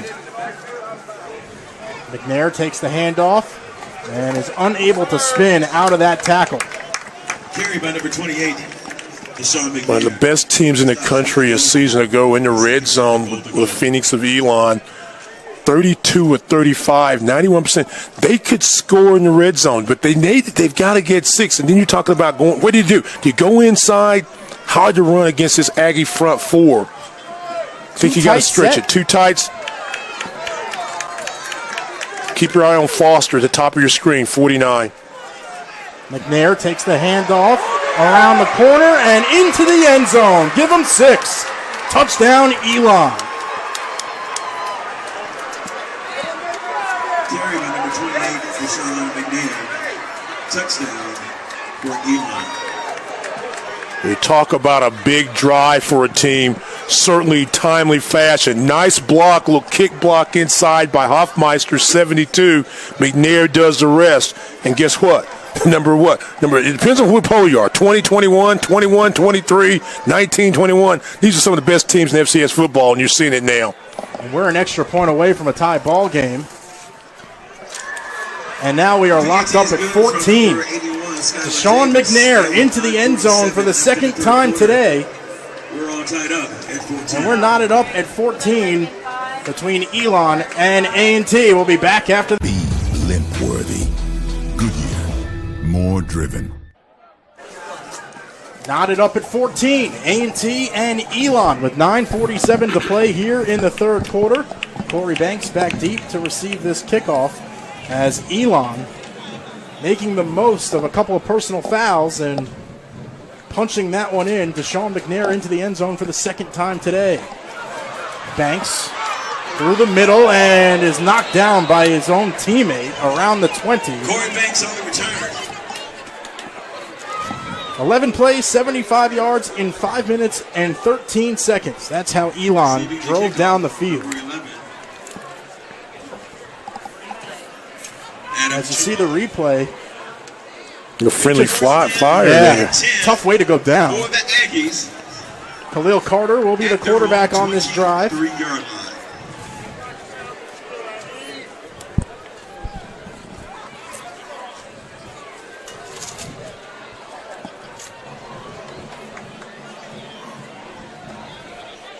The handoff to Martin. Lowers his shoulder and spins down to the 29. I think what you're going to see a lot of right now is going to be power football. A&T doing what they do well, run between the tackles, try to get those big backs, the fast backs, whatever the multiplicity of their backs into open space and make plays and just keep you pound and pound and pound. You think you're going to make a touchdown out of something. Martin has his number called again, and this time the Elon front six with nothing doing. Carter again hands on to Well, we talked about Bizzell earlier in this football game as one of those aggressive players for the Elon Fighting Phoenix, and you see him come from his outside spot and almost get there as soon as the football got there, and a big stop for him, second down for Elon. It'll bring up 3rd and 7 for A&T. Carter up to the line to change the play.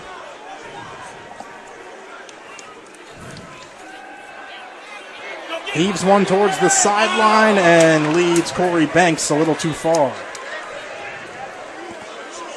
Wow. Corey Banks has got some speed, and Xavier Williams, only a freshman, matched him step for step. That ball just a little bit outside, but you see the strength that time in Khalil Carter's arm and the speed of Banks. Cortez Weeks.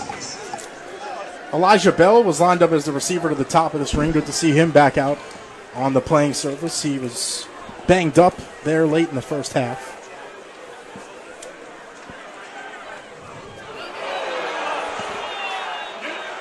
A short punt that touches Elon potentially, though it was on a block. So the officials are going to have to go ahead and sort this one out. A&T says they have it, and here comes the replay. It's a turnover, and it's North Carolina A&T. And it will be A&T football. Couldn't see exactly who made the contact on the block, but I think that was Davis on the Aggie recovery. And one of the things we talked about before the ball game, we've talked about, is making costly mistakes. You cannot do it. And you thought you were going to get in good field position if you're Elon, fumble the kick. You got to stay away from that ball if it's going to make the play. And there you get momentum right back to A&T after getting them off the field in 3 and out. Bell is the receiver to the top of the screen. Play action, Carter looking, throwing, and connects. Wingard and Banks are tied up on the sideline. The officials having to sort this out.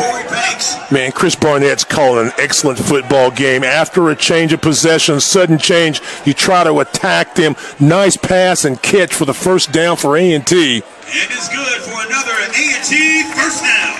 And you just keep attacking and attacking. You can't let up against this team. Take a look again. Plenty of time. Nice ball. Gets a catch. Foot's down. First down. Corey Banks, the transfer from the University of South Carolina.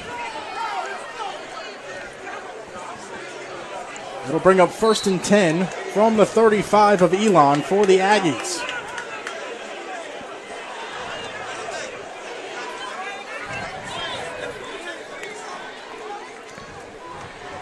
Martin up the middle. Nowhere to go. The initial hit. Jermaine Martin on the carry. It's TJ Spade. I think it was Spade. Yeah, it was Spade. Spade getting some time to play in this year. Only 6 tackles, but you had a full head of steam. 215-pound Spade against a 200-pound Martin. Spade won that battle. It'll bring up 2nd and 10.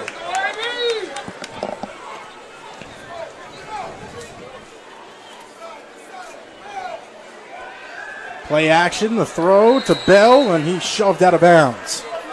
Carter's pass is complete for 13 to Elijah Bell.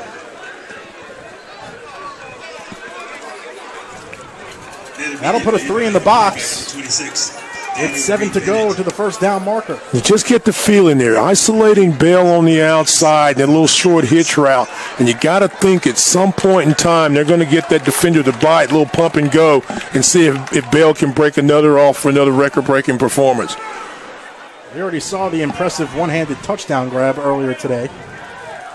Carter floats one to Baker down the sideline, and he is wrapped up and brought down inside the red zone. Kashawn Baker with an impressive day here so far. Baker coming out of the backfield, a little bit of a wheel rot. You can see him at the bottom of your screen.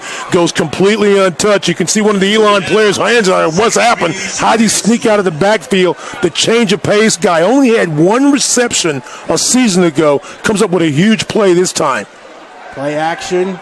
The floater to Bell. Tons of contact. It'll fall incomplete. The coverage on that one provided by Daniel Reed-Bennett. Reed-Bennett's been a busy guy all afternoon, and I like that matchup of Reed-Bennett versus Bell. Reed-Bennett's got a little size on him at 6'1", about 200 pounds, and again, he matches up pretty good with Bell at 6'2", but Bell is such a physical receiver. Gets space, and we see the athleticism, the basketball ability. Remember, he came here thinking he was going to possibly play basketball at A&T. 2nd and goal. Play action over the middle. Give him 6. Touchdown, Quinzel Lockhart. As Khalil Carter connects with his tight end. The play fake freezes the defender's. Lockhart, the big tight end's able to get over the top. Nice pass by Carter. Touchdown, North Carolina A&T. The Navy transfer. Couple of big catches here in this one so far. Ruiz on for the extra point. And this one is good. 21-14, North Carolina A&T back out in front. We'll take a timeout on the field. You're watching. The Goodyear blimp doesn't show up for just anybody. So don't be just anybody. Be blimp-worthy. Goodyear, more driven. 21-14, North Carolina A&T on top of Elon following a 6-play, 52-yard drive in 3 minutes and 9 seconds, capped off by a 10-yard touchdown pass to Quinzel Lockhart, the redshirt sophomore transfer from Navy. Touchback signaled for and secured, so the ball will be brought out to the 25. They talk about their numbers from a season ago, and you see the power of this A&T offense. They've got 2 touchdowns so far in this ball game between 6 and 10 plays. Last season, on their way to 44 touchdowns from scrimmage, they had 22 of them. Half of them they had between 6 and 10 plays. A&T offense really, that was a very, very impressive drive after the turnover by Elon. So now can Elon emotionally and physically bounce back? Davis Cheek will have to lead that charge. He quickly releases one to the outside and connects with Cole Taylor. He's brought down after about a gain of 7. See, I like this, being able to get the ball out of your hands quick enough. They avoid some of the A&T pressure and able to pick up some yardage. Now this makes it a lot easier as a play caller. You're in the 2nd down and 2, 2nd and 3 situation. But this has not been the case very often for Elon. Playing with long yardage situations, trips to the bottom of the screen. The handoff to Cyphers has the first down and more and is out to the 45. And Cyphers is that kid we haven't talked about much. Has his first carry. He had 55 of them. He's kind of the other multi-purpose player for Elon. Kind of sort of like maybe, a Baker could be for North Carolina A&T. Can go in between the tackles, can make some plays, has enough speed to bounce to the outside. Had a 10-carry day for 68 yards and a touchdown last year at Maine. Movement in the trenches. It'll be a false start against Matt Foster, the senior tight end, preseason All-CAA selection. But one of the things that Elon has taken a lot of pride in and has been very good in the last couple of years is being penalized very infrequently. They never had more than 8 the entire season last year. That was only their second penalty call this afternoon. Last year averaging just 3.73 penalties a game, fewest per game in the nation. Yeah. And now we have a whistle and a timeout. And we'll take it with them. 21-14, A&T on top. We'll be back after this on ESPN3. Back at BB&T Stadium in Greensboro, North Carolina. North Carolina A&T leading Elon 21-14 with 4:29 to play in the third quarter. The handoff, and not enough room for Jalen Thomas to work as the A&T front line giving up minimal room. Jalen Thomas had 9 times last year where he had 20 yards or better on rushes. We mentioned earlier was a CAA Rookie of the Year back-to-back for Elon, but he's not been able to find any running room this afternoon. Cheek, quick drop, looking, throws, and it's a little high as that one will fall incomplete. Avery Jones was the intended receiver. Third down.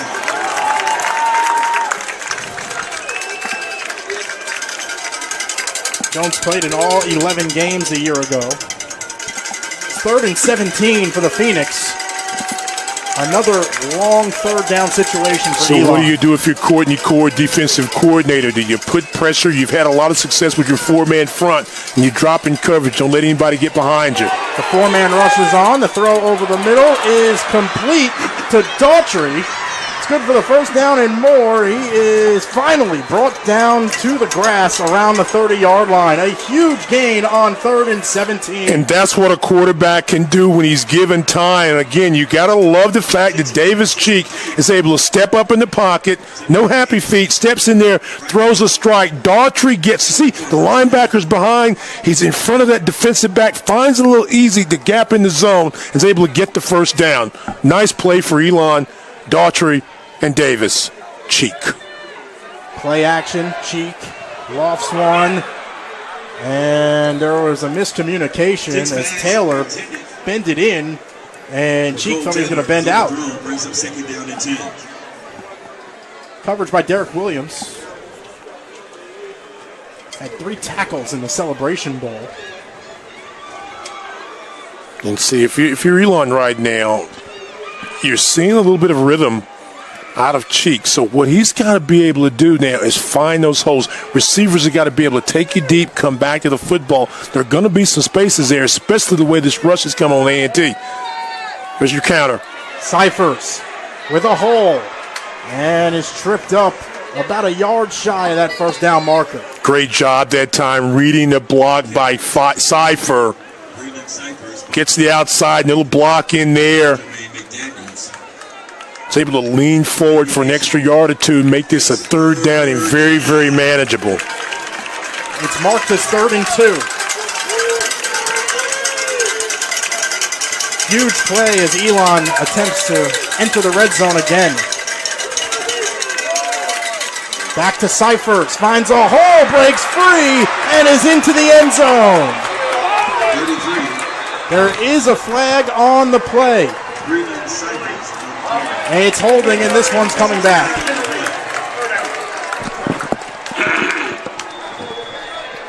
So that'll take points off the board. And there's an injured Aggie on the field. Also an injured Aggie on the field. That hole looked pretty big, Stan, and I guess now we know why, because there was a hole that helped create it.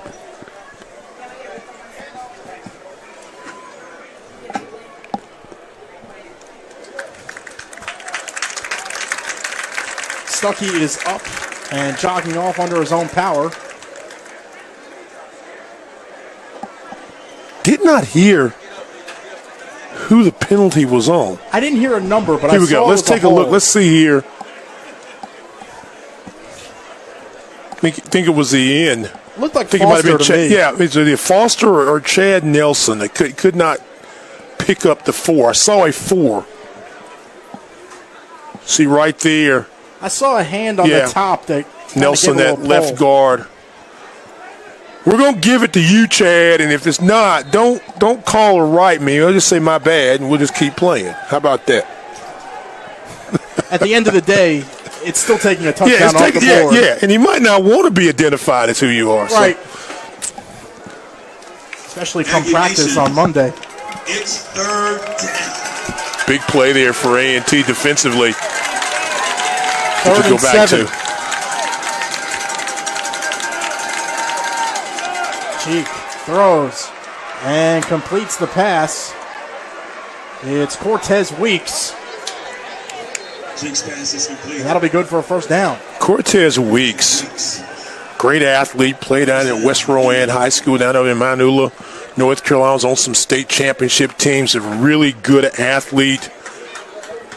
Runs well, had a couple ball games. In fact, had 3 games where he had 5 or more receptions, including 14 against New Hampshire in a big win. So he's a good possession receiver. Cheek to the air again. Dumps it off. Pass complete. Kyan Howard on the tackle almost immediately as Matt Foster was the one who hauled it in. And you're right, Stan. Cortez Weeks is just that guy for Davis Cheek. He was telling me earlier in the week, he just finds a way to get open. I don't know how he does it, He's got speed, just does it. Gets a great release at times, can get off the line of scrimmage, he's got excellent hands, and give the Elon front 5, the offensive line, a lot of credit. They're giving their quarterback, Davis Cheek, some time to throw. Even though that wasn't a long pass of only about 4 or 5 yards, certainly he's got time. He's got a clean uniform right now. Thomas on the handoff. He's brought down behind the line of scrimmage. It'll be a loss of 3 on the play. Justin Gates.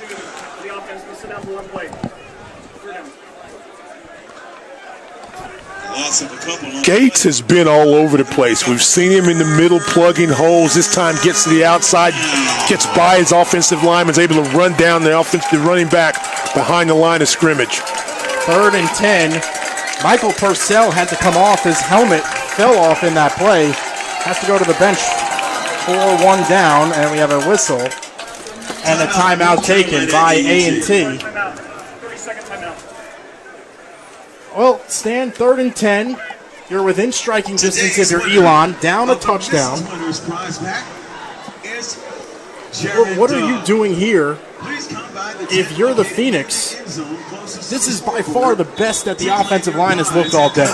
Yeah, I give them a lot of credit for being able to make some adjustments. And, Andy Marino, the offensive line coach. But right now, I think what you cannot do is take a sack. You don't want to take yourself out of field goal range, although they have a really good kicker in Davis. But what I think you've got to do is, if you're thinking pass, something quick, little short passes, I don't know how much you can stretch just because of the pressure that you're seeing from A&T. But a safe play. Get me 3 points if you can't get the 7 points, or make the 4th down play manageable. Twin riders, trips right. And now we have another whistle.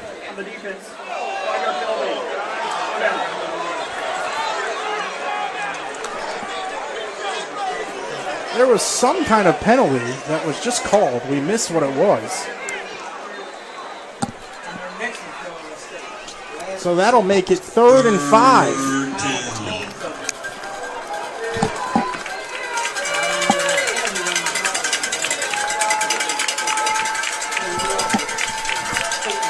Cheek dropping back, throwing, and finds Cortez Weeks, who's into the end zone.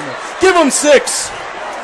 Cheek's pass is complete to number 2, Cortez Weeks. What a route by the junior. And that just made it a 3rd and 5. And watch Weeks as the inside receiver, out of the slot, little skinny post, ball thrown away low.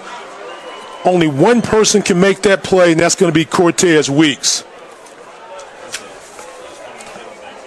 Skylar Davis on for the extra point to try and tie this game up. And we are all locked up again at 21. Davis. And with 57 seconds Coming into this one, Elon was ranked number 21, North Carolina A&T number 20.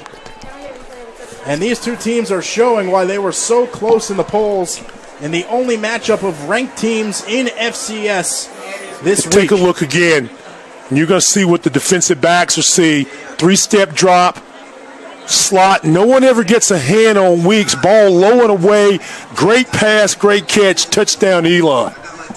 Stan, is that where you miss a guy like a Mac McCain, that he's not out on the field providing coverage? You've got to cover. The receiver got great leverage to the inside, so there was no defensive back. There was no safety in the backside. And that's an easy pass and catch if the quarterback has time. He had the time, and you saw what happened. It's a big gap between us in the game.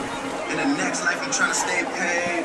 When I die for my money. Another long, extended drive, 4 minutes and 59 seconds, 12 plays, 75 yards, ending in a Cortez Weeks touchdown grab as Corey Banks awaits the kickoff.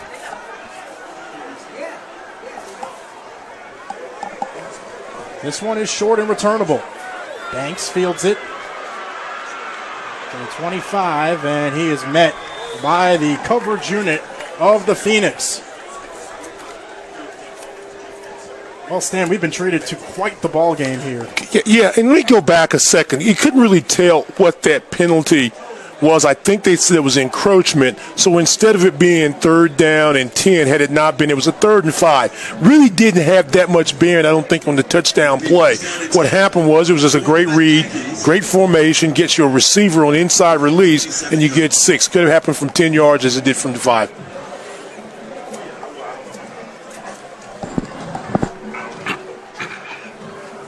Simpson is the motion man. The handoff to Martin. Uses the lead blocker, cuts it up, and is taken down just shy of the 30. A flag flew in there in the middle of the run. Flag on the play. And that'll be a 10-yard holding penalty on A&T. Elon read that play very well, and we haven't really talked about Ingram very much. Kid from locally here in Thomasville, just right down I-85, does a good job setting the edge, forces the running back this time to Martin to cut inside and gets great help. One thing you got to like about this Elon team, they've been beaten a few times, but they do a really good job in gang tackling, good job of pursuit.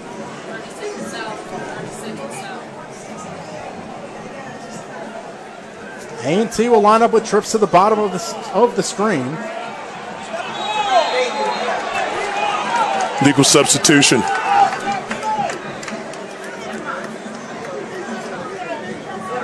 Those are first game penalties, and it looks like a timeout. They got timeout was called before the penalty could be thrown. Those are first game miscommunications that are starting to pop up here. Fatigue, missed game communications, early season mistakes. But look at the score. You can't have those. You know, on either way, you had a dead ball 5-yard penalty against A&T. Next play is a touchdown.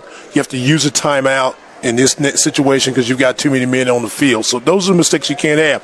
But the Aggie fans said they don't want to hear it. They want to get on their hands, get off their hands and start cheering and listen to the blue and gold marching machine. And it's football season. We're back. I'll tell you We're back. How about the crowd here tonight? Oh, it's Open great. Night, yeah. 2 local rivals. Everybody came out. 16 miles apart. They've got great history. They've won championships. And they don't play enough, to tell you the truth. This is a great rivalry. It's Graves, who is hit as he approached the 20. Again, a good job, Elon, not letting that become a big play. Swing pass to Graves. Graves able to make a catch. Kid from right across the street here at Dudley High School. And that'll end the quarter. Tied at 21. We head to the 4th quarter. We'll be back after this on the 4th quarter is here. Fresh 15 on the clock. 21-21. Elon and North Carolina A&T. A huge early season matchup of FCS powers. Play action over the middle. Pass is completed And there he is, Mr. Surehands, Elijah Bell. No deep safety help. Bill reads that. Carter on the same page. The deep post area gets the first down. Elijah Bell with 7 catches on the day.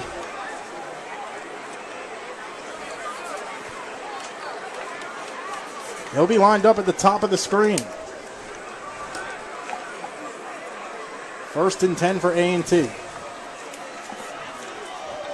It's a reverse. Banks has it. And could not get away from the end, who was able to sit and read. That was Ty Spoonseller. This is another one of these guys in camp that they talked about as a linebacker that transferred from Cincinnati that could make some plays. And he did a nice job of setting the edge, not allowing you to get outside of him and taking what could have been a big play and only allowing A&T a couple of yards gain on that. Khalil Carter was the guy on the outside who was trying to throw the block, and Spoonseller just shed it and sat and waited. It'll bring up 2nd and 11.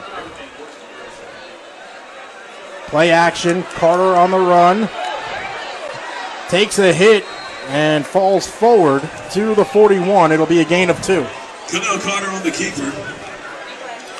You know that Carter can run the ball. He's got that ability. Picked up 270 yards a season ago, a rushing touchdown, had 1 start, as we mentioned at the top. But I don't know in the game that is close that I want my quarterback, my number 1 guy, taking those type of hits. 2-by-2 set for the Aggies. A&T so far 5 out of 10 on 3rd down conversions. Both teams 5 out of 10. 3rd and 9. Carter looking, throwing, and completes the pass to Bell. It'll be enough for the first down, and A&T is into Elon territory. Pitching and catching. A&T first down. You need about 8 yards, I'll run a 9-yard route. Make sure I get to the sticks. Good catch by Bell. Elijah Bell, one of the best receivers in FCS football, and I think some will make the argument that a solid year here this year could put him on the radar of some NFL scouts. The handoff to Martin, up the middle and down to the 43. When you talk about Bell, the catch a moment ago, what's not to like? A guy that's got size, 6'2", about 220 pounds. As you take a look at Martin coming downhill, and that will scare anybody. Ball bounces out a little bit, but doesn't worry about it. Martin still got you. But Bell's got the size. He's got great athleticism, as you saw in that one-handed catch in the first half, and he understands the football game. So, and someone asked him the other day about did it bother him that he was left off the preseason all-conference team. Yes and no. He's a little ticked off about it, but he's not going to let that bother him. He's going to make plays. Martin on the handoff, nowhere to go, as Lawrence McGrone was pushed into the backfield, and Martin ran out of real estate. McGrone, Marcus Hillman, number 5, coming up from his strong safety spot. Again, we talked about it at the open, and it's worth noting again, this Elon defense is a very solid defense. They bend, but they don't break. They've made some plays. You remember, they're playing in the CAA, which most people say in college football ranks the best conference in FCS football. No disrespect to the MEAC, but when you look at the numbers, Towson and James Madison and New Hampshire, a lot of ranked football teams. Carter to the air, and a flag comes in. Elijah Bell was harassed by Daniel Reed Bennett. Well, they've been battling all night, and we've been talking about it all night. That one-on-one matchup, and that time, Reed Bennett just a little bit too aggressive. Pressure coming. Carter stays in there, makes the throw, and you can see there's a little early contact. When we pick it up at the end, he's kind of diving for the ball, but that's a good call by the officials. So the chains will move. It'll bring up first down, 10 to go from the 30-yard line of Elon. Get a look again. You can see he got his left arm wrapped around the number 13. Good call, good group.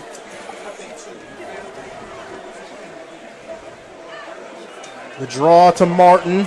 able to secure the football and is tripped up at the 26. Did you see the left arm around there? I got to give our crew real quick before I forget it. You know, our guys and ladies are doing a great job with their shots and timing us and getting us in and out of breaks. But that was a good film, good camera work. You see it? Because most people wouldn't have seen that left arm around the back, chicken wing. But our people, they got it. What is it?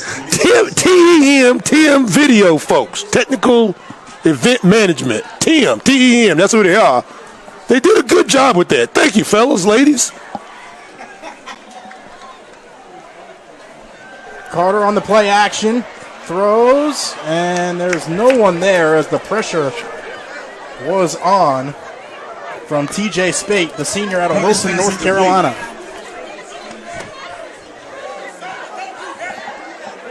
It's time to think. You're at 3rd and 5. What do you want to call here? You're in scoring territory. You've got a kid in Ruiz that made 5 out of 10 field goals. His longest season a year ago was a 43-yarder, game 3 against Gardner-Webb. So, you know, I think if I'm A&T, I'm thinking first down, touchdown. I'm not thinking field goal right now. Carter to the air. Throws, and it'll hit the ground as Pride could not hold on. And the chase was on by Tristan Cox. Chance Pride will kick himself tonight because this ball was a little low, but he goes right between his hands and right betwixt the wickets, as they say. So, will be about a 42-yard field goal attempt for Ruiz, who in practice, Coach Washington said he was nailing 50-yarders with ease. He's got a strong leg. He's got to get this up, though. Sometimes has a tendency to keep it a little low going out. Carter to hold. Kick on the way. And it's no good. Wide left. And we remain tied at 21 as we head to a break. Elon will take over on ESPN3.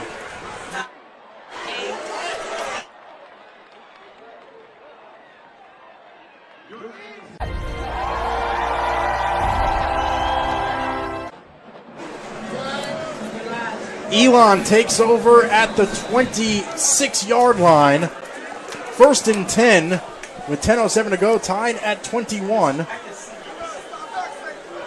McNair, the motion man, takes the handoff, cuts it upfield, has some room to the 35, and is gang tackled just shy of the 40. Wow, Deshaun McNair, we talked all night about the ability of the A&T running backs, particularly Martin, and a couple of times we saw Baker do it, the cutback. That time, Deshaun McNair hesitates, puts his foot in the ground, cuts back, and is able to pick up 11 yards and a first down for Elon.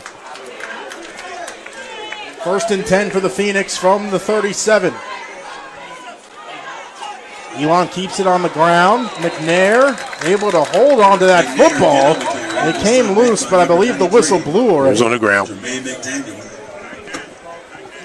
See Elon trying to run a little spread, a little option read that time. Just kind of pounding it inside. Jermaine McDaniel there, the transfer from App State.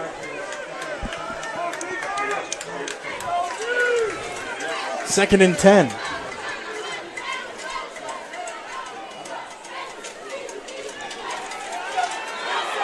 Cheek under pressure, steps up, and will fall to the ground after gaining about a half a yard. Cheek eventually brought down by Aggie. Wow, Cheek, so very lucky. You thought he was going down. I told you he's quicker than you think he is. He's able to get away from the first attack. Alex I think that's Fumba, yeah. Fumba gets up grabbing his knee. Fumba, the junior out of Snellville, Georgia, Fort Scott Community College transfer. So this gives you a chance now, if you're both A&T, to set their defense, and Elon offensively to look at some things. This is a huge third down play. Yeah, very much so. And one of the things you got to think about if you're Elon is they had a lot of success stretching the field and going down the middle, slant routes, some screen action, getting Foster involved in that. And so you've got to think that A&T may put some pressure if this is a passing situation for the Phoenix How can you go underneath, maybe get some yards, and then pick up the remaining first down with your legs? Last time it was 3rd and long, 3rd and 17. A&T went with the 4-man rush, and Elon was able to convert, and that led to a touchdown. Well, Elon has done a great job in the second half in allowing Davis Cheek to have some time to throw the football, and we've seen when he's had the time to throw it, good things have happened. I just wonder now what the little chess game that they're going to play between the coordinators. It's been a long time since Elon won a game here in Greensboro. November 11th, 2006, they blew out A&T 45-0. We're in a tight one now, tied at 21. Big 3rd down for Elon. Cheek to the air. Ball is loose on the deck and covered by the Aggies. Haven't seen a call yet. Incomplete. And it'll be incomplete. That's the smart way to do it, though. Let the play out. Okay, let's see. Does his arm move forward? Yeah. He brought the ball down, and it was deflected out. That's an okay call. That's right. But a good, smart play that time by Cates to get on it. So 4th down, forced by A&T, which means the punt unit is on for Elon. On to punt. Stevenson to pump this one away. Corey Banks will await the kick.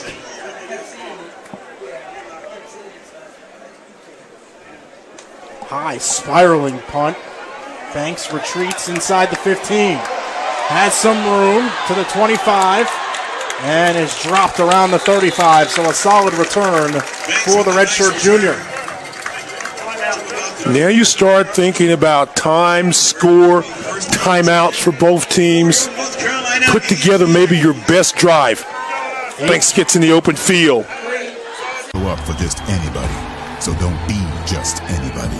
Be limp-worthy. Goodyear, more driven. Welcome back to BB&T Stadium. 21-21, North Carolina A&T and Elon. 8:21 to go in the 4th quarter. It'll be 1st and 10 for the Aggies. Martin takes the handoff and is stopped after a gain of 1. With the carry. Jameer Malone, 50 inside there, trying to make that play. So good job of stopping the ball. We talked about T.J. Spate, and you got to give this Elon defense. They have battled all afternoon. At the beginning of the 4th quarter, A&T only run 47 plays. Remember, we talked about both of these teams had the propensity to run a lot of plays. Elon's defense has been out on the field a lot in the last few minutes. Carter looking downfield, lofts one down the seam, and it will fall incomplete. Carter's pass. Ball's incomplete. Gonna bring up 3rd. Carter's got to take a look downfield. Throws into double coverage, and again, we've talked about this, but Daniel Reed Bennett has done an excellent job this time in coverage against an outstanding Banks, but most of the game he's been matched up against Bell, has done a nice job. Got the pass interference one time, but it's had his hands involved, has made it very difficult for both wide receivers. Brings up 3rd and 9 for A&T. Carter rolling out, throws on the run, and it's almost intercepted by Shamari Wingard. Just could not wrap his hands around the football.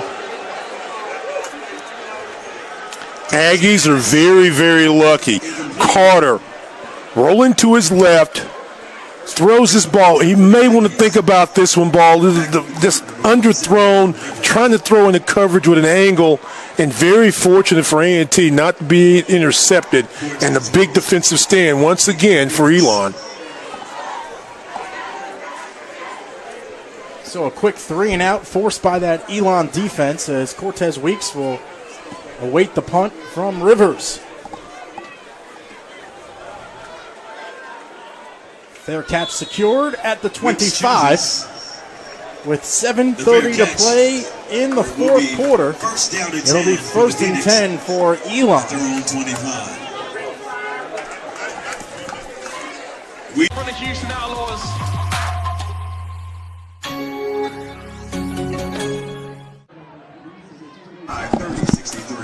Davis Cheek in the gun.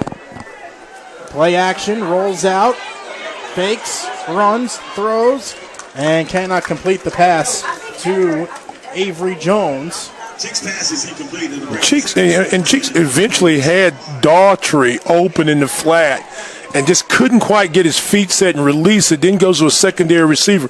But again, you keep talking about it, but it's worth noting. He's had time to throw the football this time. He's had time to look for second and third receivers. First half, not able to do quite as much. The offensive line for Elon has definitely certainly come to play in the second half. The handoff to Thomas, still on his feet, and now his forward progress is stopped as he's brought to the ground. Kyan Howard on the initial hit. And quickly, it's 3rd and 7. How many times have we said that in this ball game, this phrase, big third down? And now even more so as we get under 7 minutes.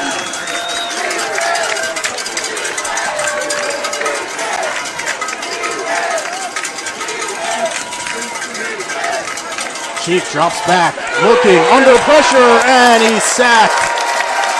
And it's a sack. Let's hear it for that Aggie team. Jermaine McDaniel and Devin Harrell combined on that one. Watch those two guys. I said we'll meet at the quarterback.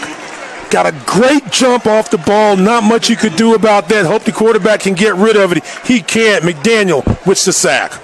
Sam Washington was thrilled when Jermaine McDaniel let him know that he was going to come play some football at A&T. Scott Satterfield, the former head coach at App State, was disappointed that he had transferred out. Really liked his potential.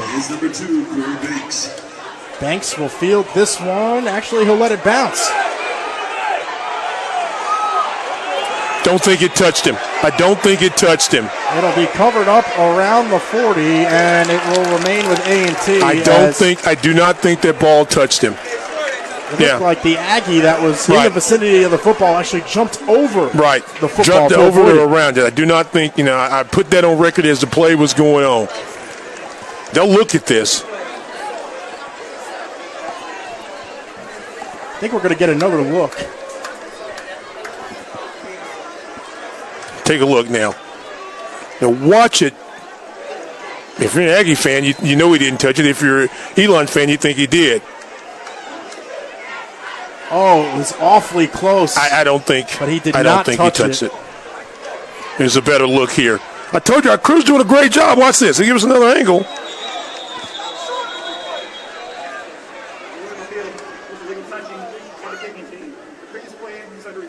And now the replay officials up top are going to take a closer look. But all right, let's take one look here.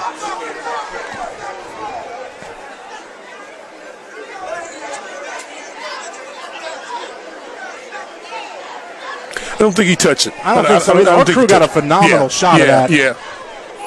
Yeah. This should be a pretty quick replay. And it should be A&T football from their own 40. With 5:54 to go. The way he stepped back, just something you watch, and the body language and the ball.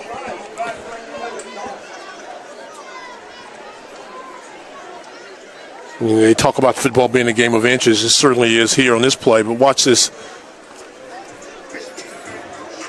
Boom. Nah.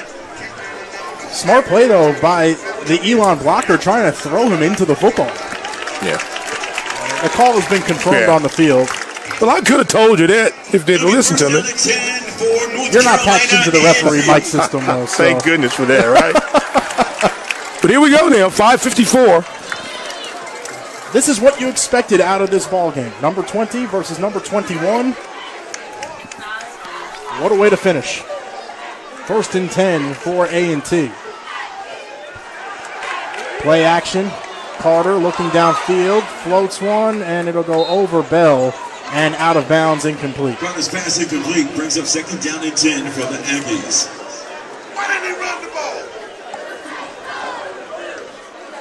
That'll bring up 2nd and 10. Carter today, 15 of 25 for 174 yards. 2 touchdowns, no interceptions. Though Shamari Wingard came very close to picking him off earlier in this quarter. Banks at the bottom of your screen. He's in motion. The draw, Martin to midfield and into Elon territory where he's nudged out of bounds by Reed Bennett. Jermaine Martin with the carry. This is what seemed to work for A&T earlier in the ball game. The motion takes a guy out of the box, so you've got them outnumbered, blockers versus defenders. Nice call, nice offensive set there. Good block downfield. Injury timeout. You get a good look there at George Simpson, 74, leading the way. Played his high school ball down the road in Charlotte at Mallard Creek. Mallard Creek, I just heard Mallard Creek. Our engineers went to Mallard Creek. Pretty good football school here in North Carolina. Yeah, Mallard Creek. There's a lot of great football in North Carolina. Right in A&T. And Elon as well, but A&T has definitely reaped the benefits when you look at the roster of all the kids in North Carolina at various schools. And when you recruit to powerhouse programs, those kids have an idea how to play, and then they come in and take it over, and you wonder why this A&T program has been so successful. You're bringing in good kids. The same can be said for Elon right down the road. Luke Hedrick had a cramp and is now being helped off the field. Talk about another guy who's local from West Forsyth High School, just over in Forsyth County, about 35, 40 minutes away from here. 1st and 10 from just inside midfield for A&T. This is go-get-it time now. This is what you talk about.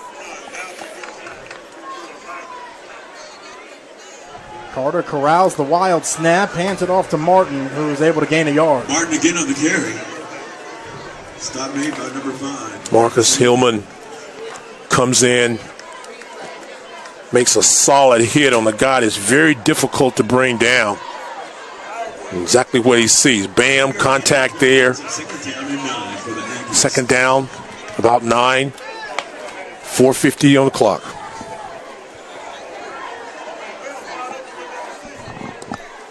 Play action, pump fake, the throw down the sideline, pass is complete.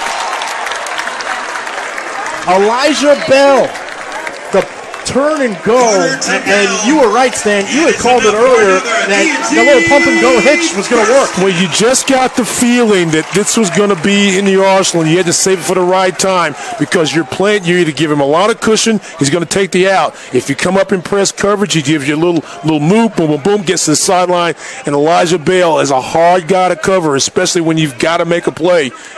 Nice recognition by Carter to find him open in the flat. Elijah Bell up to 9 catches on the day. Quarterback keeper. And Carter will slide in safely at the 26. Carter on the keeper. I don't know if he's getting a baseball scholarship anytime soon with that slide. So Reed keeps it, can't quite turn the corner, and makes a good decision. Go down. Protect yourself at all times, but try to advance the football. Second down and 8. He's taken a few big hits today, so that was the first time we've actually seen him slide in. Inside of 4 minutes to play here in the fourth quarter.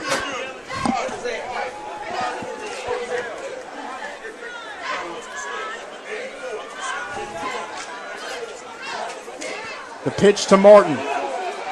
And he's dragged down from behind. Just shy of the line of scrimmage. Little toss sweep action. Marcus Willoughby. And we talked about him earlier. He's a third-team CAA performer a season ago and has lived up to his billing. Has been involved in some good plays and comes from the weak side and runs down the line of scrimmage. Is able to get a hard guy down. So now, you're in my mind, this is 2-down territory. I don't think right now you want to settle for a field goal. I think you got to try to find a way to get a first down or get a touchdown. Especially earlier when Ruiz missed the 42-yarder. Play clock down to 7. Delayed handoff. Here comes Baker. Nowhere to go. Gain of about 3. And the Aggies are inside the 25. Solid tackle that time by Ty Spoonseller. Little delayed draw action there. Work everybody against the grain. Coming right at you, coming downhill is Baker. And a solid timeout. A solid tackle by Spoonseller. And a smart timeout by Elon. Both teams now with one timeout remaining. 2:40 to play. 4th and 5. And Stan, you mentioned that you thought this was 4-down territory. I agree with you. Thank you. Thank you. But it doesn't matter. It doesn't matter what you and I think, but it don't matter. You got to be able to execute right now. Do you kick a field goal? The other one was wide left. Or do you try to go for it? And they're going to go with Ruiz, who, like I said, Ruiz was pretty consistent, 50%. His longest season ago was 43. And between 30 and 39 yards, he was 3 out of 4. What's this going to be? This is going to be right about 40 yards. Right about 40 yards. 2 of 6 a season ago. Harder to hold. This one on the way. And it's no good again. Wide left again. And the kick is wide. With 2:35, it'll be first down and 10 for Elon. And now if you're Elon, you have a ton of momentum heading into this drive. Tied at 21 with 2:35 to go. One timeout apiece. And you have one heck of a quarterback to try and lead you down the field in Davis Cheek.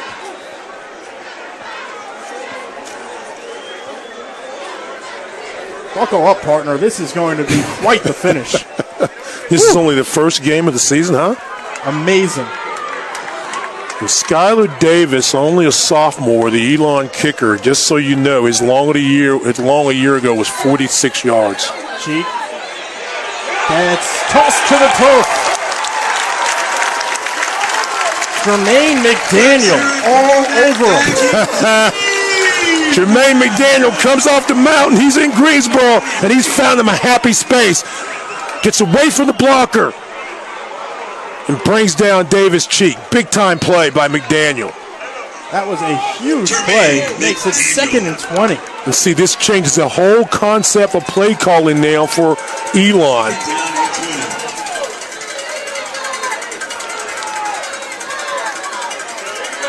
Cheek dropping back. Dumps it off. He's got McNair, who has his legs taken out from under him by Kyan Howard. Try to screen pass, get this inside there, but watch the effort by number 54. No place to run if you're just Sean McNair. Screen set up. He's got a blocker, gets rid of a blocker, makes the tackle by himself. A&T finished 3rd in total defense in FCS last year, and you're starting to see why. Tied at 21, 3rd and 22 from the 11. Davis Cheek will line up with trips to the bottom of the screen. And we have a whistle. It's going to be on Elon. That was by far the loudest we've heard BB&T Stadium so far tonight. And now you've got to think, if you're Coach Asani and the Elon staff, what do you want to call on 3rd down? How much time will it take to give your punter some room? And how far can you kick this ball? Because, again, 3rd time could possibly be the charm for Ruiz. It's 3rd down. Cheek will set up in the shotgun just shy of the goal line.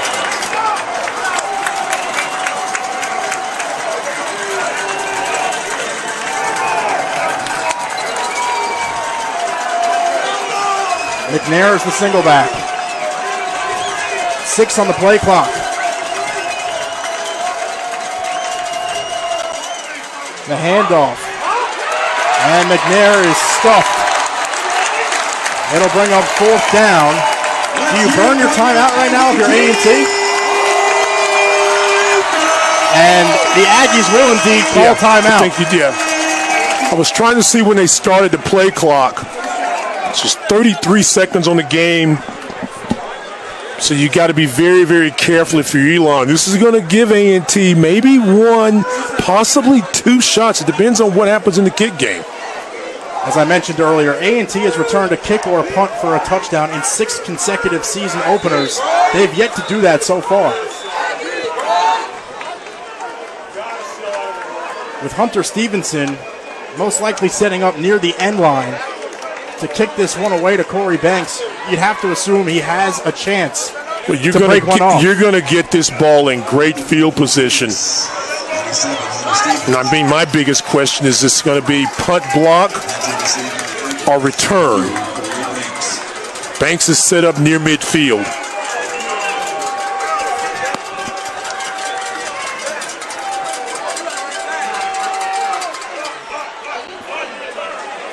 Banks retreats, fields it. He's across midfield. Inside the 40 and is angled out of bounds, and the Aggies will have tremendous field position with 25 seconds to work with. That was a big-time punt by Stevenson, well over 50 yards in the air, but an excellent return. Watch Banks, sets up a blocker here. He's thinking, get as much as I can and then get out of bounds. Sees it, recognizes, gets out 25 seconds ago. Does A&T have an option for 3 points right now? Yeah. Mentally with Michael Louise? Yes, you do. He's on scholarship. I mean, you know what I'm saying? He's a decent kicker. He's pulled both of those balls to the left. But I'd like to try to get him much closer. 1 play, 2 maybe at best. We'll see. Carter dropping back, looking, tucks it, runs it, and is inside the 35, and A&T has to hustle. Gotta no hurry. more timeouts. Be smart. They'll spike it and stop the clock with 9 seconds to go.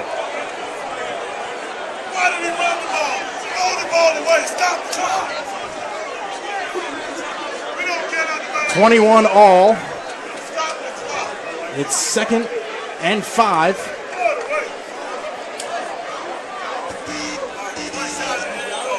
Should be 3rd down. Excuse me, 3rd and 5. Should be yes. 3rd. They've not made the change on the scoreboard. There the it is down now. box. The down box now Down reads box 3. has 3, but I'm looking at the scoreboard at the end of Aggie Stadium, a BB&T Stadium, I should say, and it's only got 2nd, but it should be 3rd down, should it not? It is. It should be 3rd down.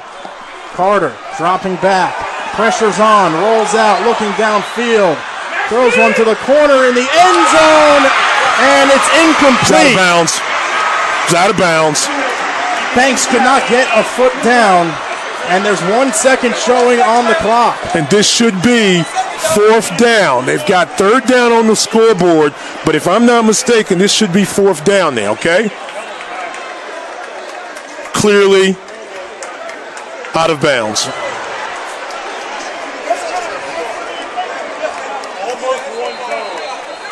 So we'll have a timeout taken by Elon.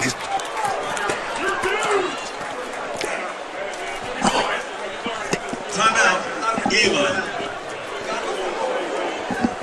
So now you have to take a shot to the end zone with 1 second remaining.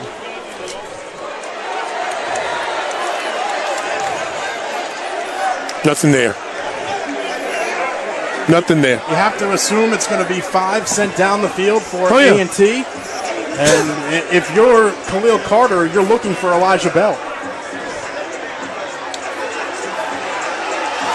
I don't think he got his foot in bounds. I don't think he had it, and I'm not sure if he's got C. He doesn't have control of it either.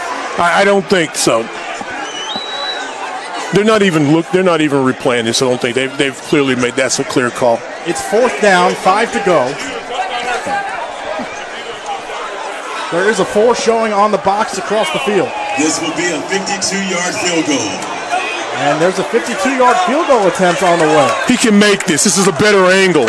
This is the better angle. Noel Ruiz. He knocks this through. The junior. Snap is down. The kick is on the way, and it is good. A&T wins 24-21.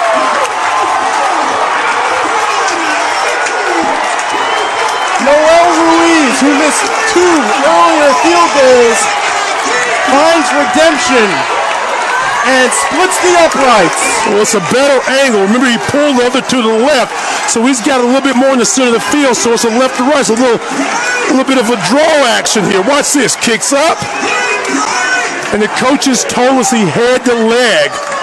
And my friend, he would have made that from 60. He splits the uprights. Talk about redemption.